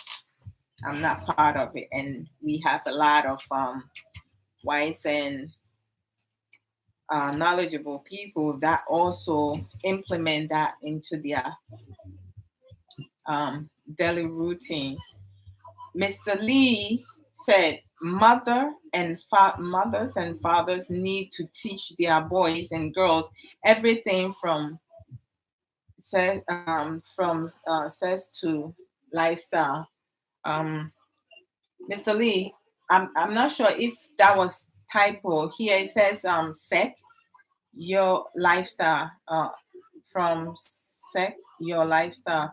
That part, no, I can't figure out what it is, but it could be a typo. Let me see. Oh, okay, I hear. Okay, I see that you brought it back here. From courting, having sex. Okay, Mr. Lee said both parents have to teach both their boys and girls everything from courting, having sex, the in and out of it, and lifestyles which they will one day grow up into. Thank you. Thank you. Straight up. And I so agree, Miss Lee. Thank you for sharing that. Many parents would tell you say they don't know how to because excuse me, they were not raised like that or taught like that, or they don't know how to start a conversation. We have to learn. Mr. Lee said it is not just the mom who got to teach the girls. Dad also has a big part to play. Most definitely. A lot of fathers don't, depending at the age that their daughters are, like they might feel uncomfortable. So I think it would be good for both the parents to sit with their children or their daughter or son to have those kind of conversation with them. This way their daughter also don't feel uncomfortable because with some girls they'll be like, they will feel embarrassed talking to their father about their body parts and stuff. Because I know growing up, I always went to my mom to talk to my mom about my body changes. I never went to my father. My father never, like, spoke to us in terms of our body changes. It was always my mom. And even with my brother, I believe that was my mom that did most of the work. Um, Brother Nanako says that the Asians are modest, conservative. They okay, I pinned that. Um, they on the pecking orders. Who gets to eat first? Okay, thank you. Brother Ankra says you have missed the definition. Okay. Oh, okay. A hookup culture simply means accepting and encouraging. Oh, okay. I see. I put that up there, brother Ankra. Okay. Yeah. Simply means accepting and encouraging in casual sex, casual sexual encounters, including one night stands. Yes, I read that. Related activities without necessarily including emotional bonding or long-term commitment. This includes a wide range of sexual activities from kissing. Yes, I missed that part. Thanks, brother Ankra. Hey, that's why I have you, bro. One love. All the way to intercourse with no plans for a romantic relationship, and in some instances without any intention of further contact after. Yeah, and sometimes, with this hookup culture, many times people go into it without having the emotional connection. But for some women, some girls, it doesn't happen like that for them. They do get emotional, and if the person that they hook up with rejects them, that is going to trigger a whole new eight problems, like them being stressed, being depressed, and feeling low self confidence. And then with some, they will be their reaction will be sleeping, hooking up with more guys, or hooking up with more partners, um, drinking and behaving in an unsafe way. Okay, brother Nana Kosei Venture said there. Okay, oh brother Nana Abba, wrong thinking, Martin. Okay, so Mr. Lee said, especially with the girls, I'm telling you, they're the one that have to deal with a lot, because men don't get pregnant, boys don't get pregnant. Sister Love, can you call me? Hey, of course, Mr. Lee. Mr. Lee, where are you? Hey, Mr. Lee, I don't see you. Oh. Can you request Brother Wilson? Yes, you went off. I don't know what happened. I don't know what happened, but it's okay. No problem. Auntie, So, how is that? everyone is doing well. Thank you. How are you doing in the family? By the grace of God, we are still hanging there. That's wonderful. Auntie, like today's topic, we talking about hookup culture. Like, what are your thoughts about that? And also, as parents, how best can we support our children? And Tinita said, Oma, oh, I don't know, Brother Wilson, your lines, your internet, I don't know what the problem is. Let me see if I could get, oh, there you are, Mr. Lee. I'm bringing you in. Brother Wilson, I'll try to bring you on after Mr. Lee. Um,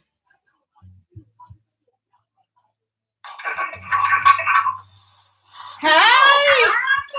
Oh, you need your headset. I'm just coming back from work, so I was just listening to you all the way down. Oh, sorry. Let me fix the earpiece so I can talk nicely without echo.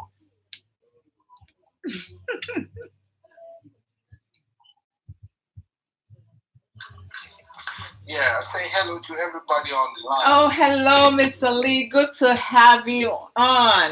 As Oh, always, wow. it's a pleasure. Wow, it's good to be here as well. Yeah, and thank you so much from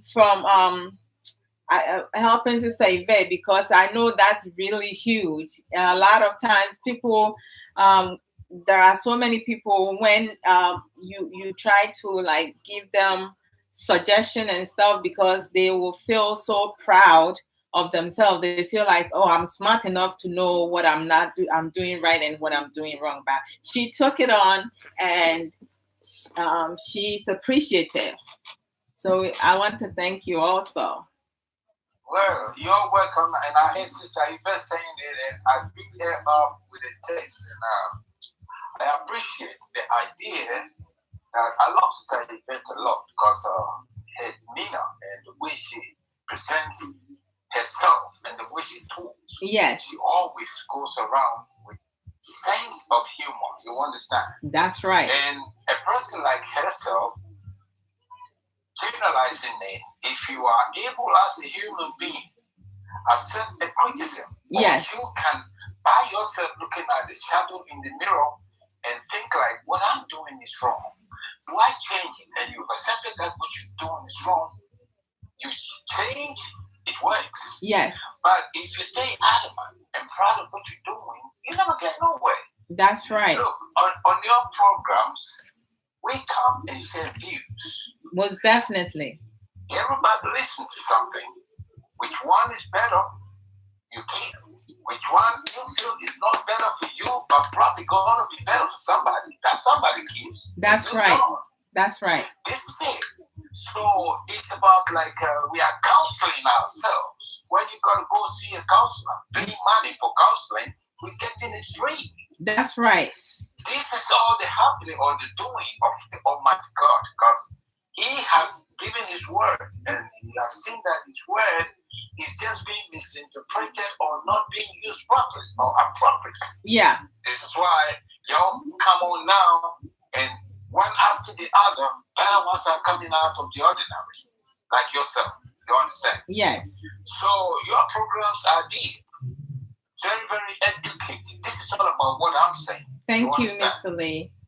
So I heard part of what you're saying about parents and their kids.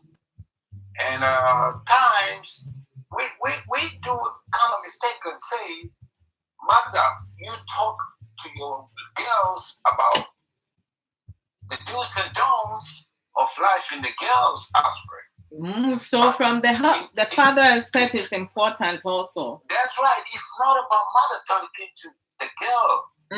It's not about mother alone talking. Because you see, from the mental case of the issue is a young woman or an adolescent is at the college and an adolescent boy is in the college, right? Yes.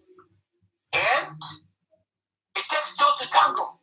Most definitely, yes. So being parents in the home, you need to have this kind of education, not one time, and that's all. Many times, multiple. So both parties in the home, boys and girls in the family, when they go to school, whatever is being said, because they get in this tutorial home, yes, they come and ask questions. For instance, I've been a superfly man. Who was being a superfly since I was at school with girls and things like that, which I did. That's right. Wow. I educated my daughter on it. So it's not about mommy sitting the daughter down to talk about sex and all that. That can be right there as a participant. You understand?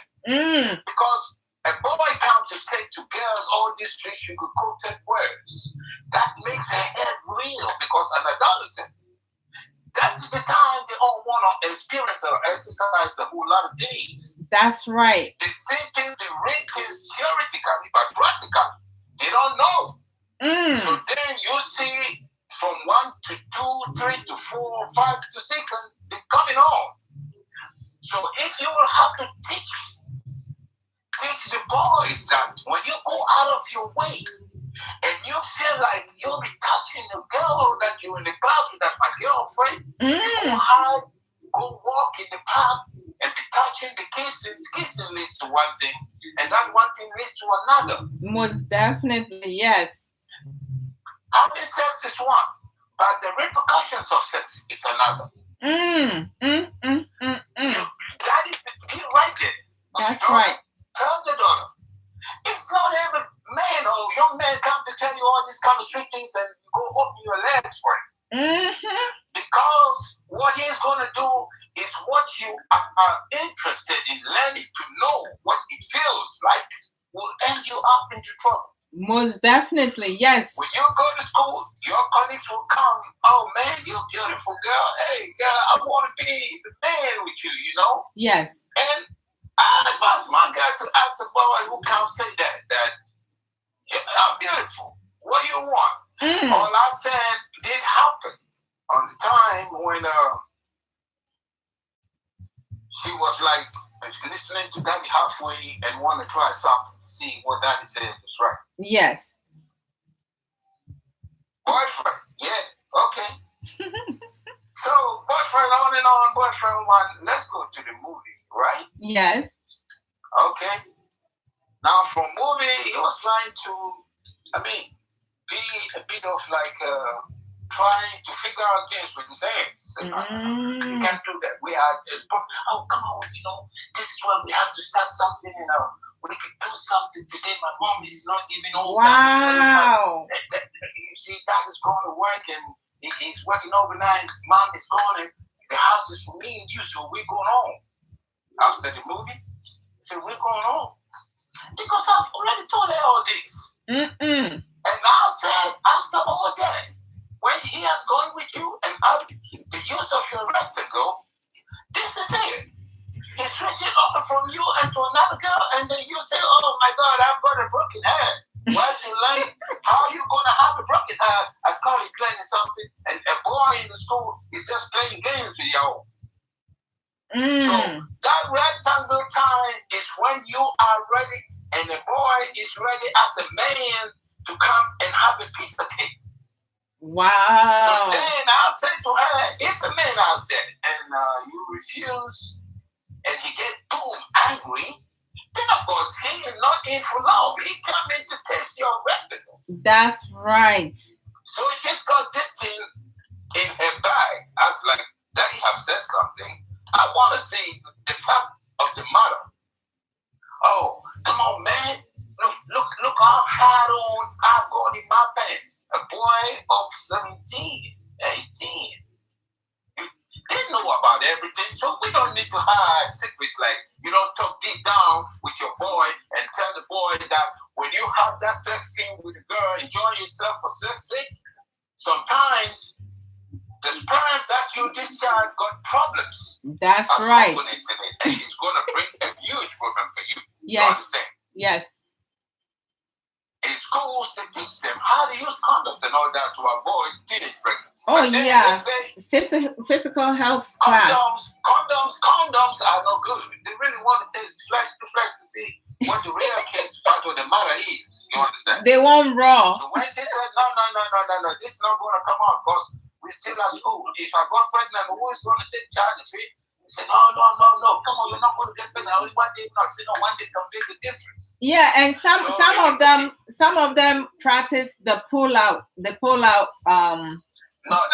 shit, sister Lord, let me tell you, the pull out shit sometimes don't work even in adults, mate, because the thing is like, it's like a sweet thing, And that pull out thing before you sometimes want to pull out is already draining. Oh, the first thing that hits your dick here, it's already pieced out something before you pull out and pour the rest out. Something else going in. And you already. Said, no. But I pulled out. Damn. So no pull out, no pull out. That's right. So, Mr. Lee. When she said no, this guy got angry, got mad. Yes. Got mad. Yes. Mr. Lee. And how to leave her, like I told her. Most definitely. So from what you came to say, because I now you have me thinking, because growing up, I went to my mother, to talk about a lot of things when it comes to boys and everything. I never went to my father because of, how our African parents, present themselves. They don't invite such things, right? You see, this is the kind of thing that we of this generation need to change. We have to break that barrier. Yes. Mindset of, we have to break it, because you're the daddy. You go chat women up. You chatted the mom up. The mom didn't come to chat you up. That's right. So the essence and the tactics that we men have, you need to explain. Open that door for your girl to understand and know what a man is. Yeah, and then when it comes to the body parts, that's the mother's job to do. But just give them the. We are talking the body part of like menstrual and things that is like the mother. The other side of the thing, because because it takes two to tangle. A girl don't walk to a man. Yes. And say, come on, have sex with me. Thank you. It's from the angle from the guy, right? That's right. And then slowly but surely, he finds his way right into the rectangle, and the struggle then demands.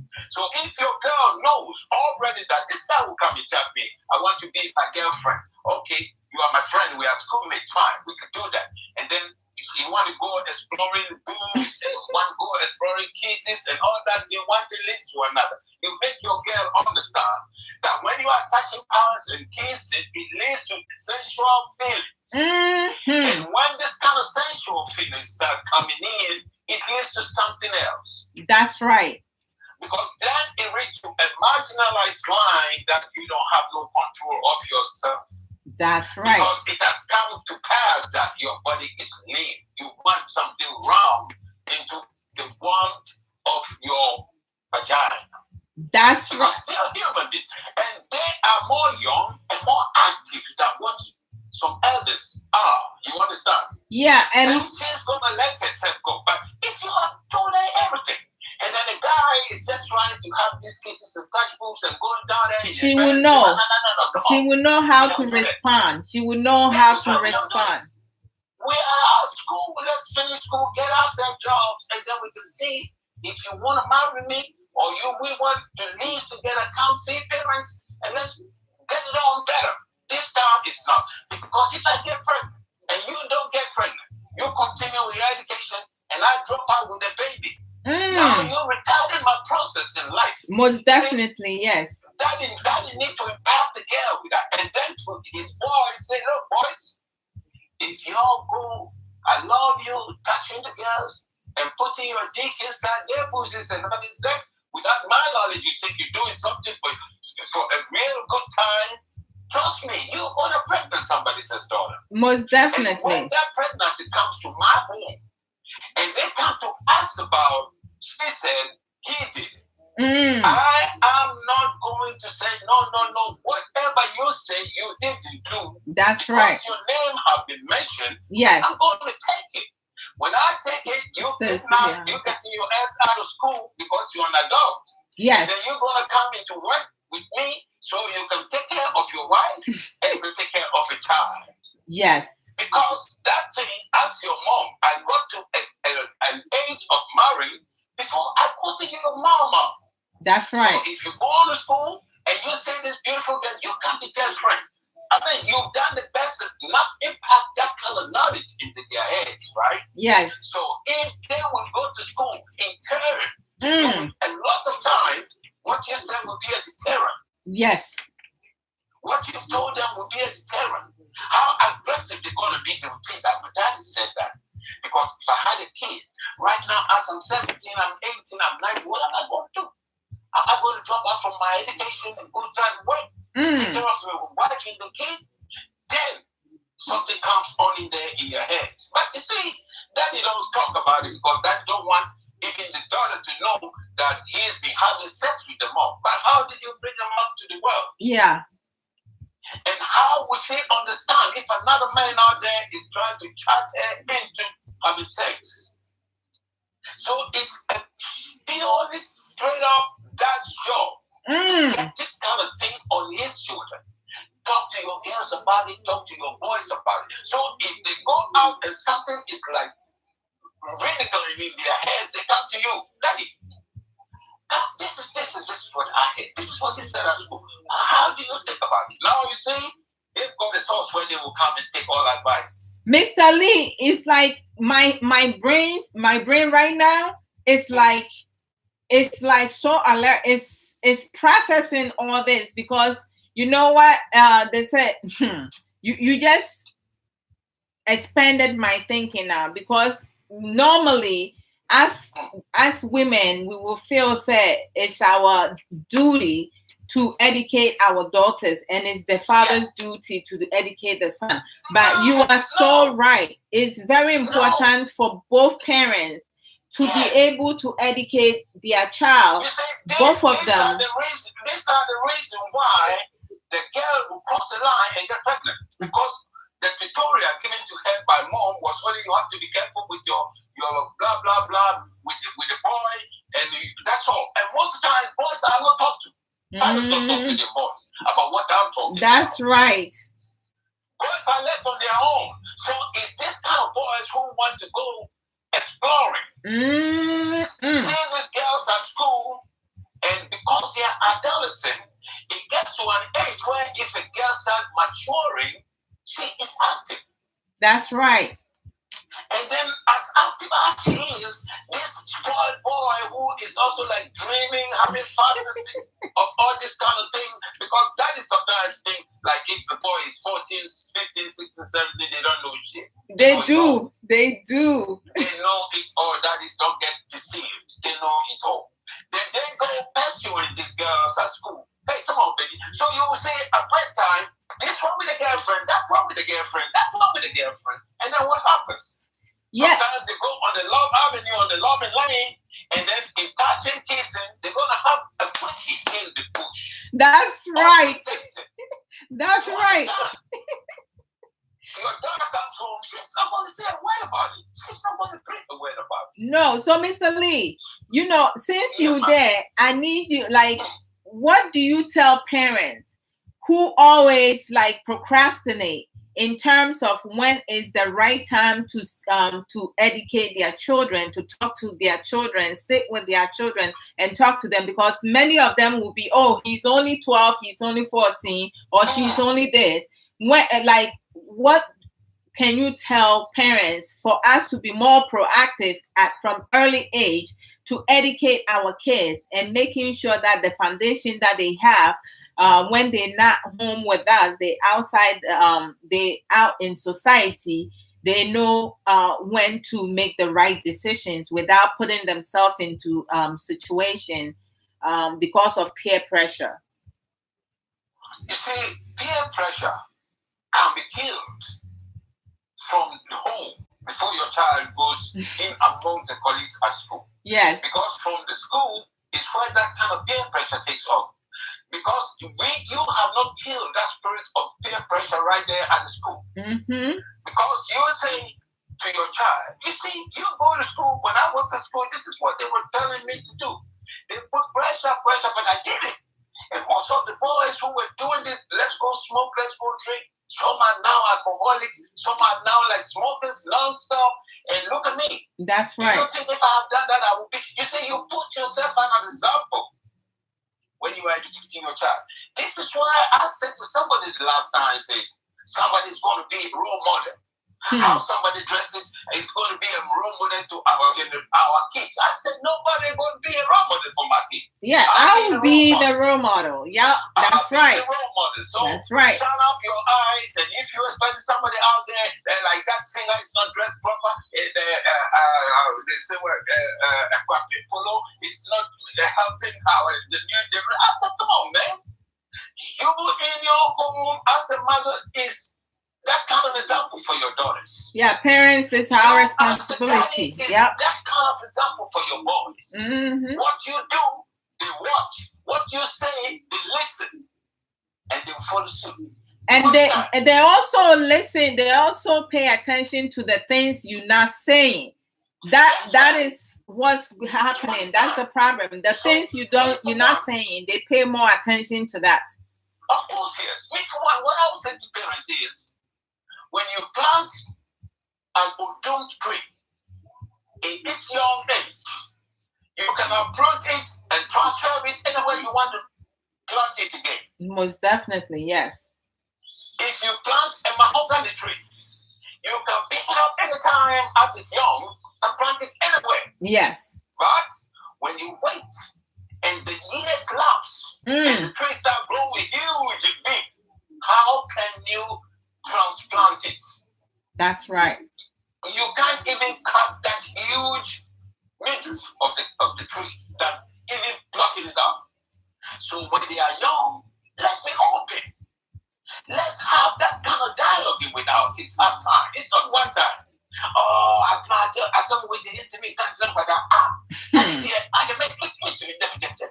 it's very bad to be selective. We shouldn't be selective.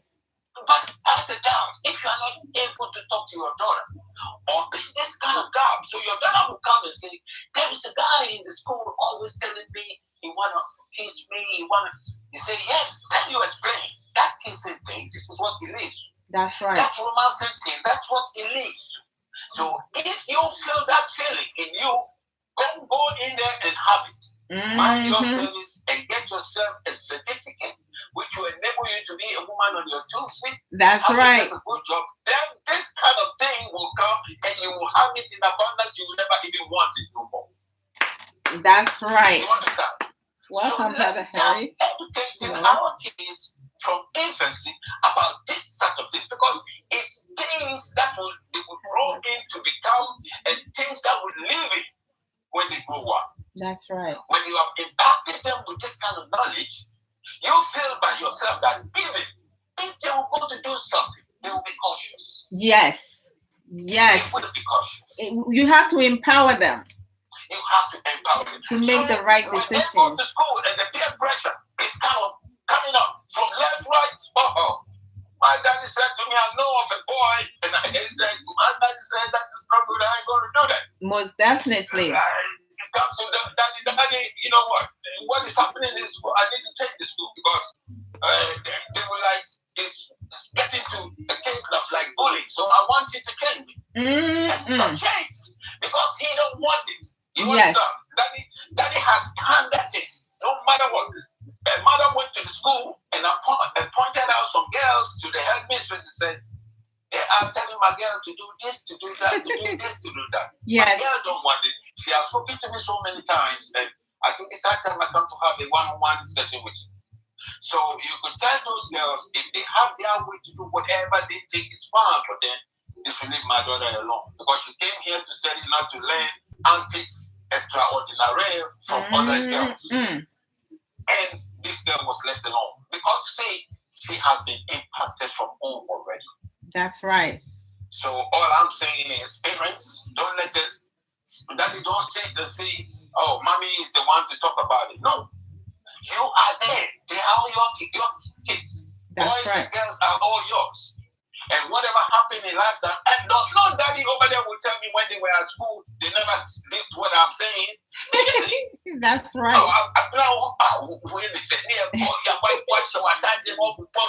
Rapping. They're writing long letters and all that shit. And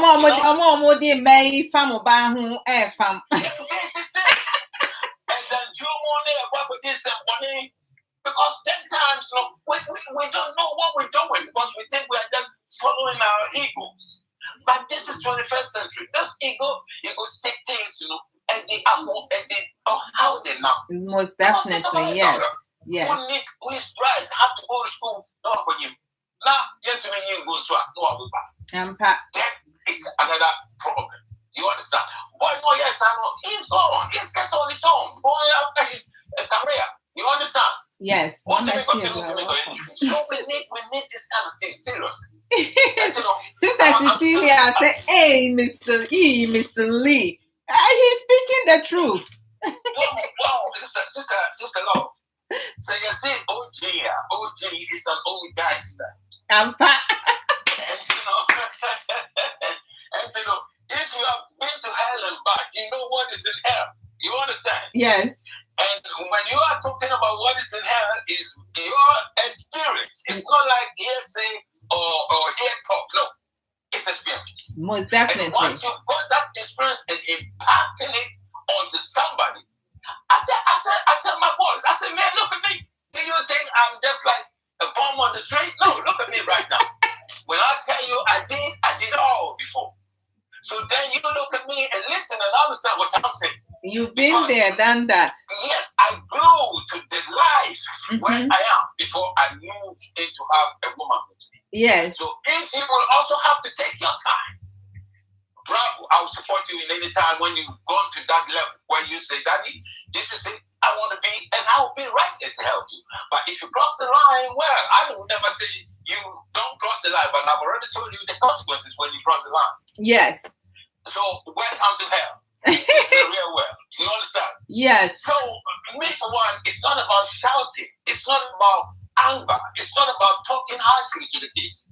Let them know. So then you wait. You see, question will start coming. Slowly and surely they will start coming. But I went to school last time. Blah, blah, blah, blah, blah. Then you get them and you have to give them the analysis of it. That's right.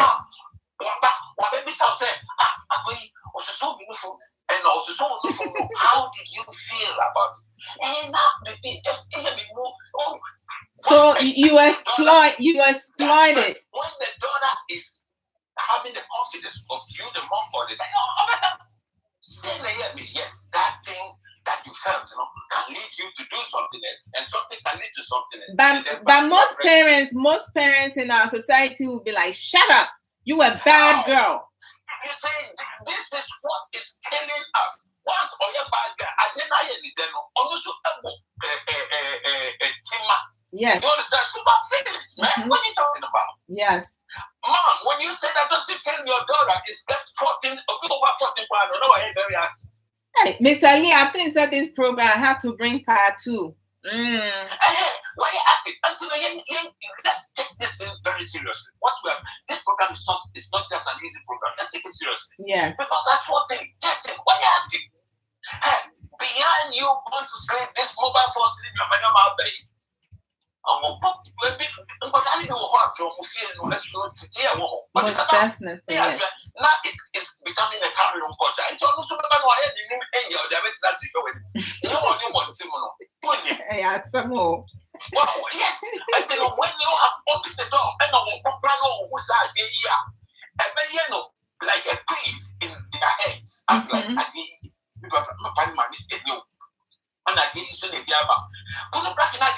most of these kids have had the access to check it out. Yes. What would they say? Yes. Because program going on besides school kids, that's about this kind of thing we are talking about, sex. Oh, sorry, or say condom, no, he has tried the condom, but it doesn't feel natural. And now our host, let me say, how does it not feel natural? Explain it.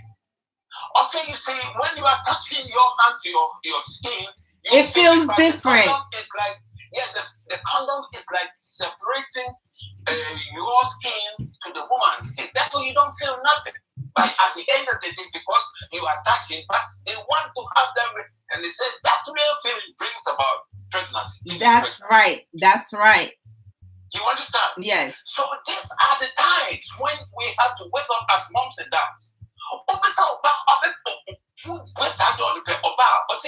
And then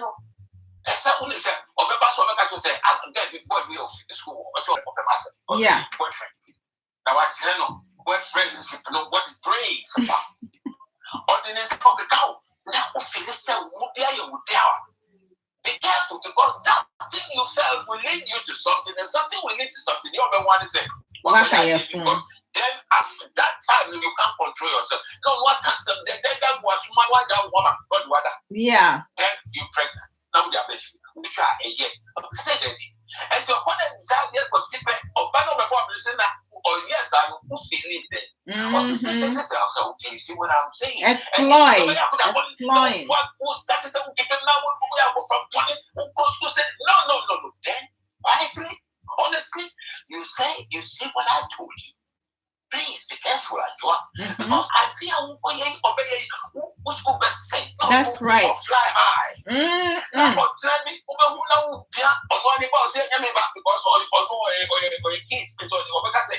That's right.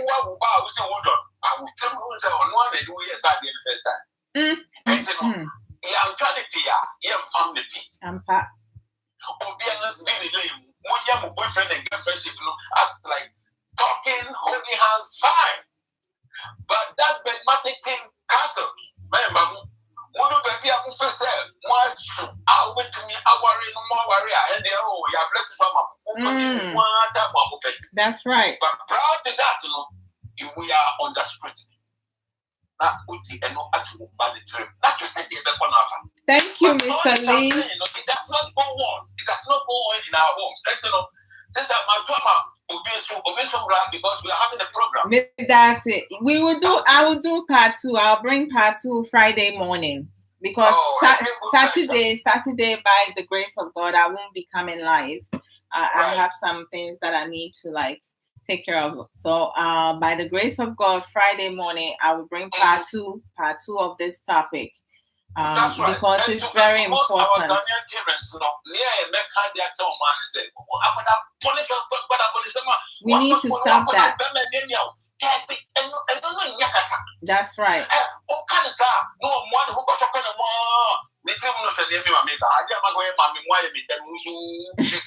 That's right.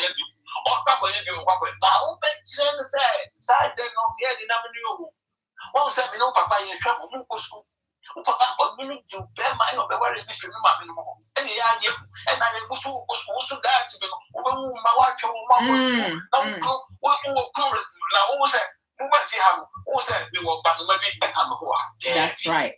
You understand? And to say, but more, you see, it was a mistake I did and brought your elder sister. That mistake, and then never be a year before. It's good to tell them about because kids will always come and say, oh, that is Colombia. Because I can tell me that this is Colombia. Wow, look at this. How best can you dress than me? How best can you grab it? And if you did, Baba, I'm say, who that is? I say, yeah, who that is? Hot man. We are say that is. This is your best. No, we are hot. So I said, my man can't know. Remember William. I have some. I said thank you to everybody. Thank you, Mr. Lee. God bless you for your wisdom. Okay, bye. Oh, that's Mr. Lee. As always, Mr. Lee, bye. Evangelist Rabbi Yelson earlier said, my advice to Black parents is that we must learn to get closer to our children because they don't have anyone to encourage them. Oh boy, they have social media to encourage them and their peers to encourage them. Due to the fact that there are so much bad influences and information out there. That's right. So I beg parents need to give the time to the future leaders, show some love. Most definitely. I love that, Evangelist. Thank you so much. Sometimes, there are so many things that parents we take for granted. And, I'm going to do part 2 of this program Friday morning. I'll send the time that I'm going to come on live to do part 2.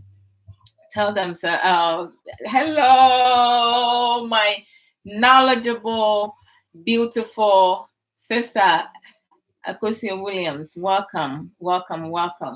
All right, so I'll call you, Sister Akosia. I'll give you 5 minutes. I'm bringing Sister Akosia in. Oh boy, brother Wilson is not coming through. I tried to call. Hi, sis. Long time no see. Uh-oh. I thought what to say. Yes, so I don't mean where and that programming and then I met media better because we have like I think that make sure and also great submission. I just joined it because I didn't put in my yeah, and I think I heard him talking about the things you told them and all that. I want to chip in something. I've said this so many times. Thank you. Yeah, no, I'm Ghanaian, I don't blame anybody. All I'm going to say here, is to beg and ask my fellow Ghanaian parents to please wake up from your old days. In one's life, and there's always time for everything. Most definitely. Thank you. Yeah. So if the daughter is a teenager, well, you can't hear me? Yes, I can hear you. You can hear me? Oh, okay. I can hear. Sister Yvette, I can hear her loud and clear. Can anybody else hear me before I continue? Okay. So give thumbs up if you can hear Sister Akosia. When you are a teenager now, Yes. The hormonal things, things that goes on in your body, which is natural. Energy. But as someone said, how do we direct these kids? Thank you. Instead of pretending and want to tell a child, we are collaborating just like Mr. Patterson was saying. Annie. Everybody is different. Yes. Every child is different. They are in this world on their own. If you think your child is going to be exactly like you, you're lying. That's right. And we can raise them to be like us. By themselves. Maybe through you, all right. But I can't believe it. They just came to you. I mean, through you to this world. That not means that they will be like you. Thank you, sis. Yes, they have kids who are sexually active, so serious. I'm trying to be sexually aroused. How do I put it? Sexually.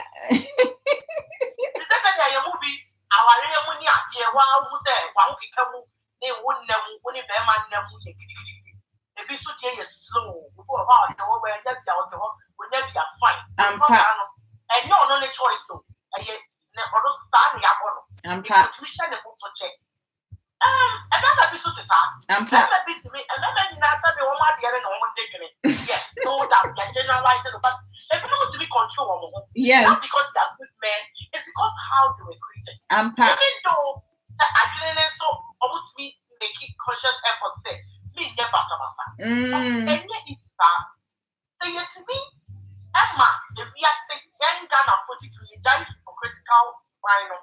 Yes. Not face the reality. Not your manioma a dead a face that you are here nature out one year.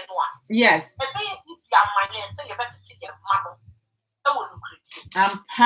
Honesty. The truth. It's one. So why lie to your child about sexually or whatever that child is feeling emotionally, and tell our friend say, oh, it's a lie. Why now? And some brown no me.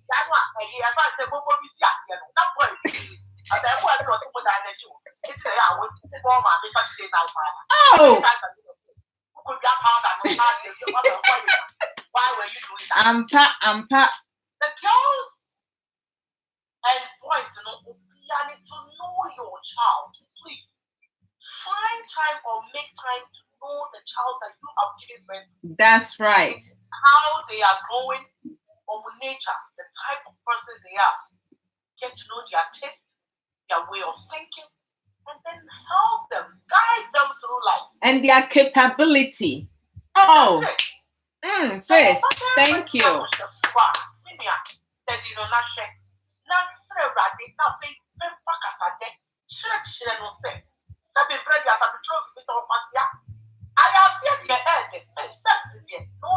Hey, sister, now can you say, I did you ever hear you? That is very, very sweet. But the truth is, no, there is time for everything. To me, so sorry, I'm catching. No crack.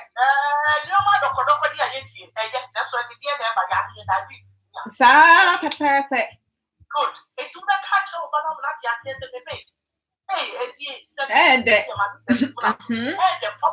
Yeah.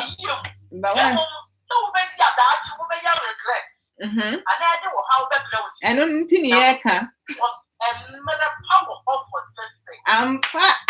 Sister Kosia, I salute you.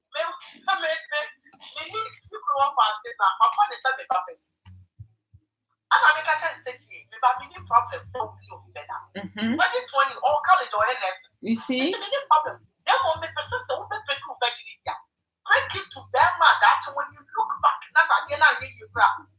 You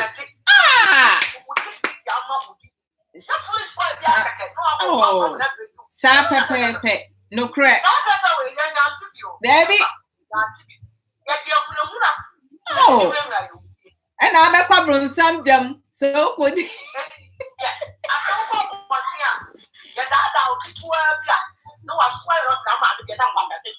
And me, and not in my granny be brace and terminal. No, when I look back sometimes, I'm like, this person, what was that? What was the beginning of this? Oh, you're queen. Because of the attention and the guidance we're not getting our home properly. Properly, it has led to so many, unforeseen choices, mistakes. We've given ourselves the wrong people. We didn't know your value first of all, and also very much type one. And so we said the job now said we dignity to hold at the man. It is your best friend, ma'am. Mistakes, show my man. There be sa pepe. And your police who the papa wouldn't hear was there. At this age, I did this, I felt this. That's how you feel? It is normal. All big things. But I thought, when the moves are Ampa, I know the no cranny dear that one waka. When the more meaning make sure that the whole can't come out of grandma. Men can't can wear wouldn't live so within yourself and before God. Ampa, you are being honest. Annie. Don't lie to your child. Never. So we need to watch our friend. We'll be better. You'll be better. I'm afraid this year will be free. Okay. The foundation we lay. And throw it here. Oh,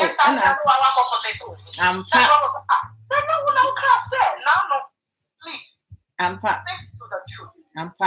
Be straightforward with your child. Yes. Really say this.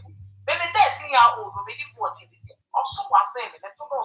Wow. I really need to go now the line and I'll say,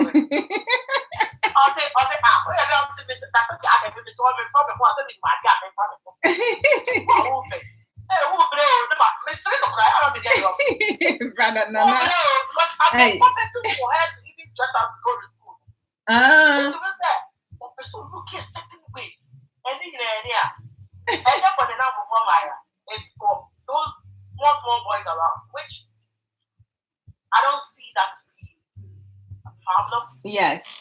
But it is my duty. Most definitely, as a parent, yeah. Listen to her. Listen to her feelings. Listen to what she's going through psychologically, emotionally.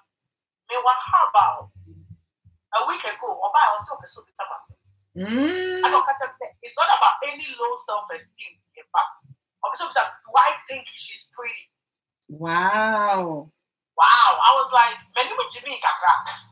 wow. That is deep. I may think, yes, you are. But I'll tell you this. I know there are a lot of girls out there who men will see, or not even just men. Everybody will say, oh, wow. Yes, there are girls like that. Yes. Of course. You will not be one of those, oh, wow. But the truth is that you are still beautiful. You are very beautiful girl. Inside out. Yes. Who you are inside will beautify your outside. Yes. Outside. Beauty lies in the eyes of the beholder. Yes.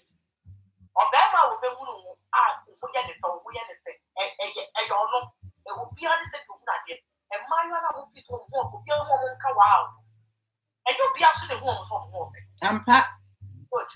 I think inside, when you're better than will tell you say, well, you're beautiful and that's not what you do. So my dear, forget about this outer thing and think about what is inside of you. That's right.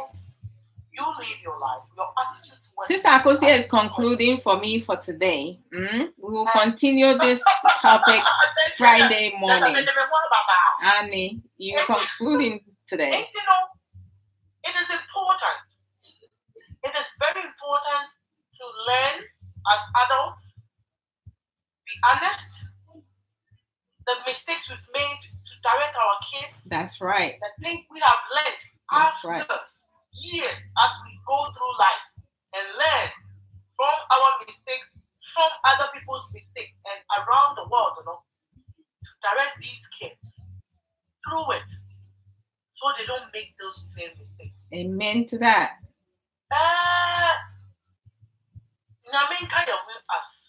Amen.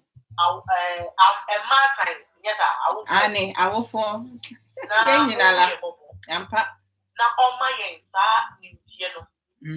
to know your man and how to be straightforward and real with them so we can, someday do our very best. Yes, be proud of our kids because any easy temptation one thing. Yeah. And you're outside on the internet, the kids are seeing things and they're believing it's good. Yes. Not everything is good. Yes.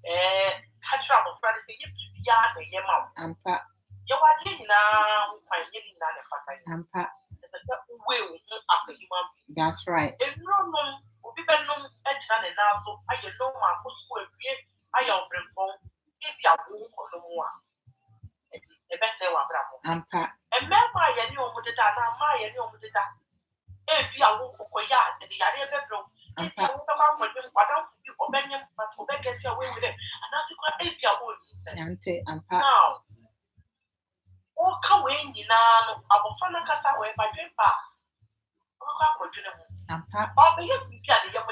Now, today, there are things that I will do and remember my mom and I will stop. That's right. Thank you, sis. Wow, that is deep. Sowing that kind of seed in these kids is also very important. Most definitely, yes. Make time for these children. We all have to be these girls abroad.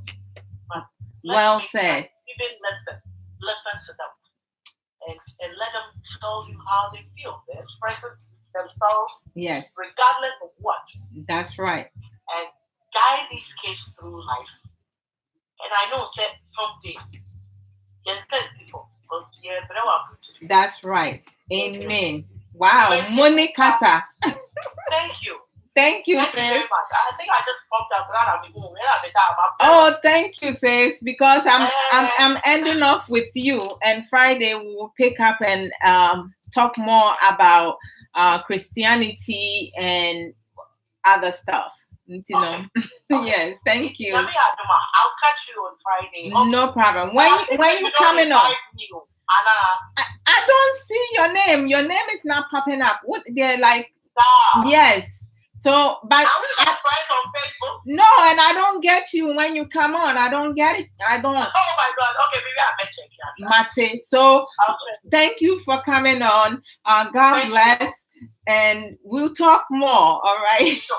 Definitely. If we have to talk back door as well, no problem. Maybe the topics you want us to. Yeah, to do together, yes.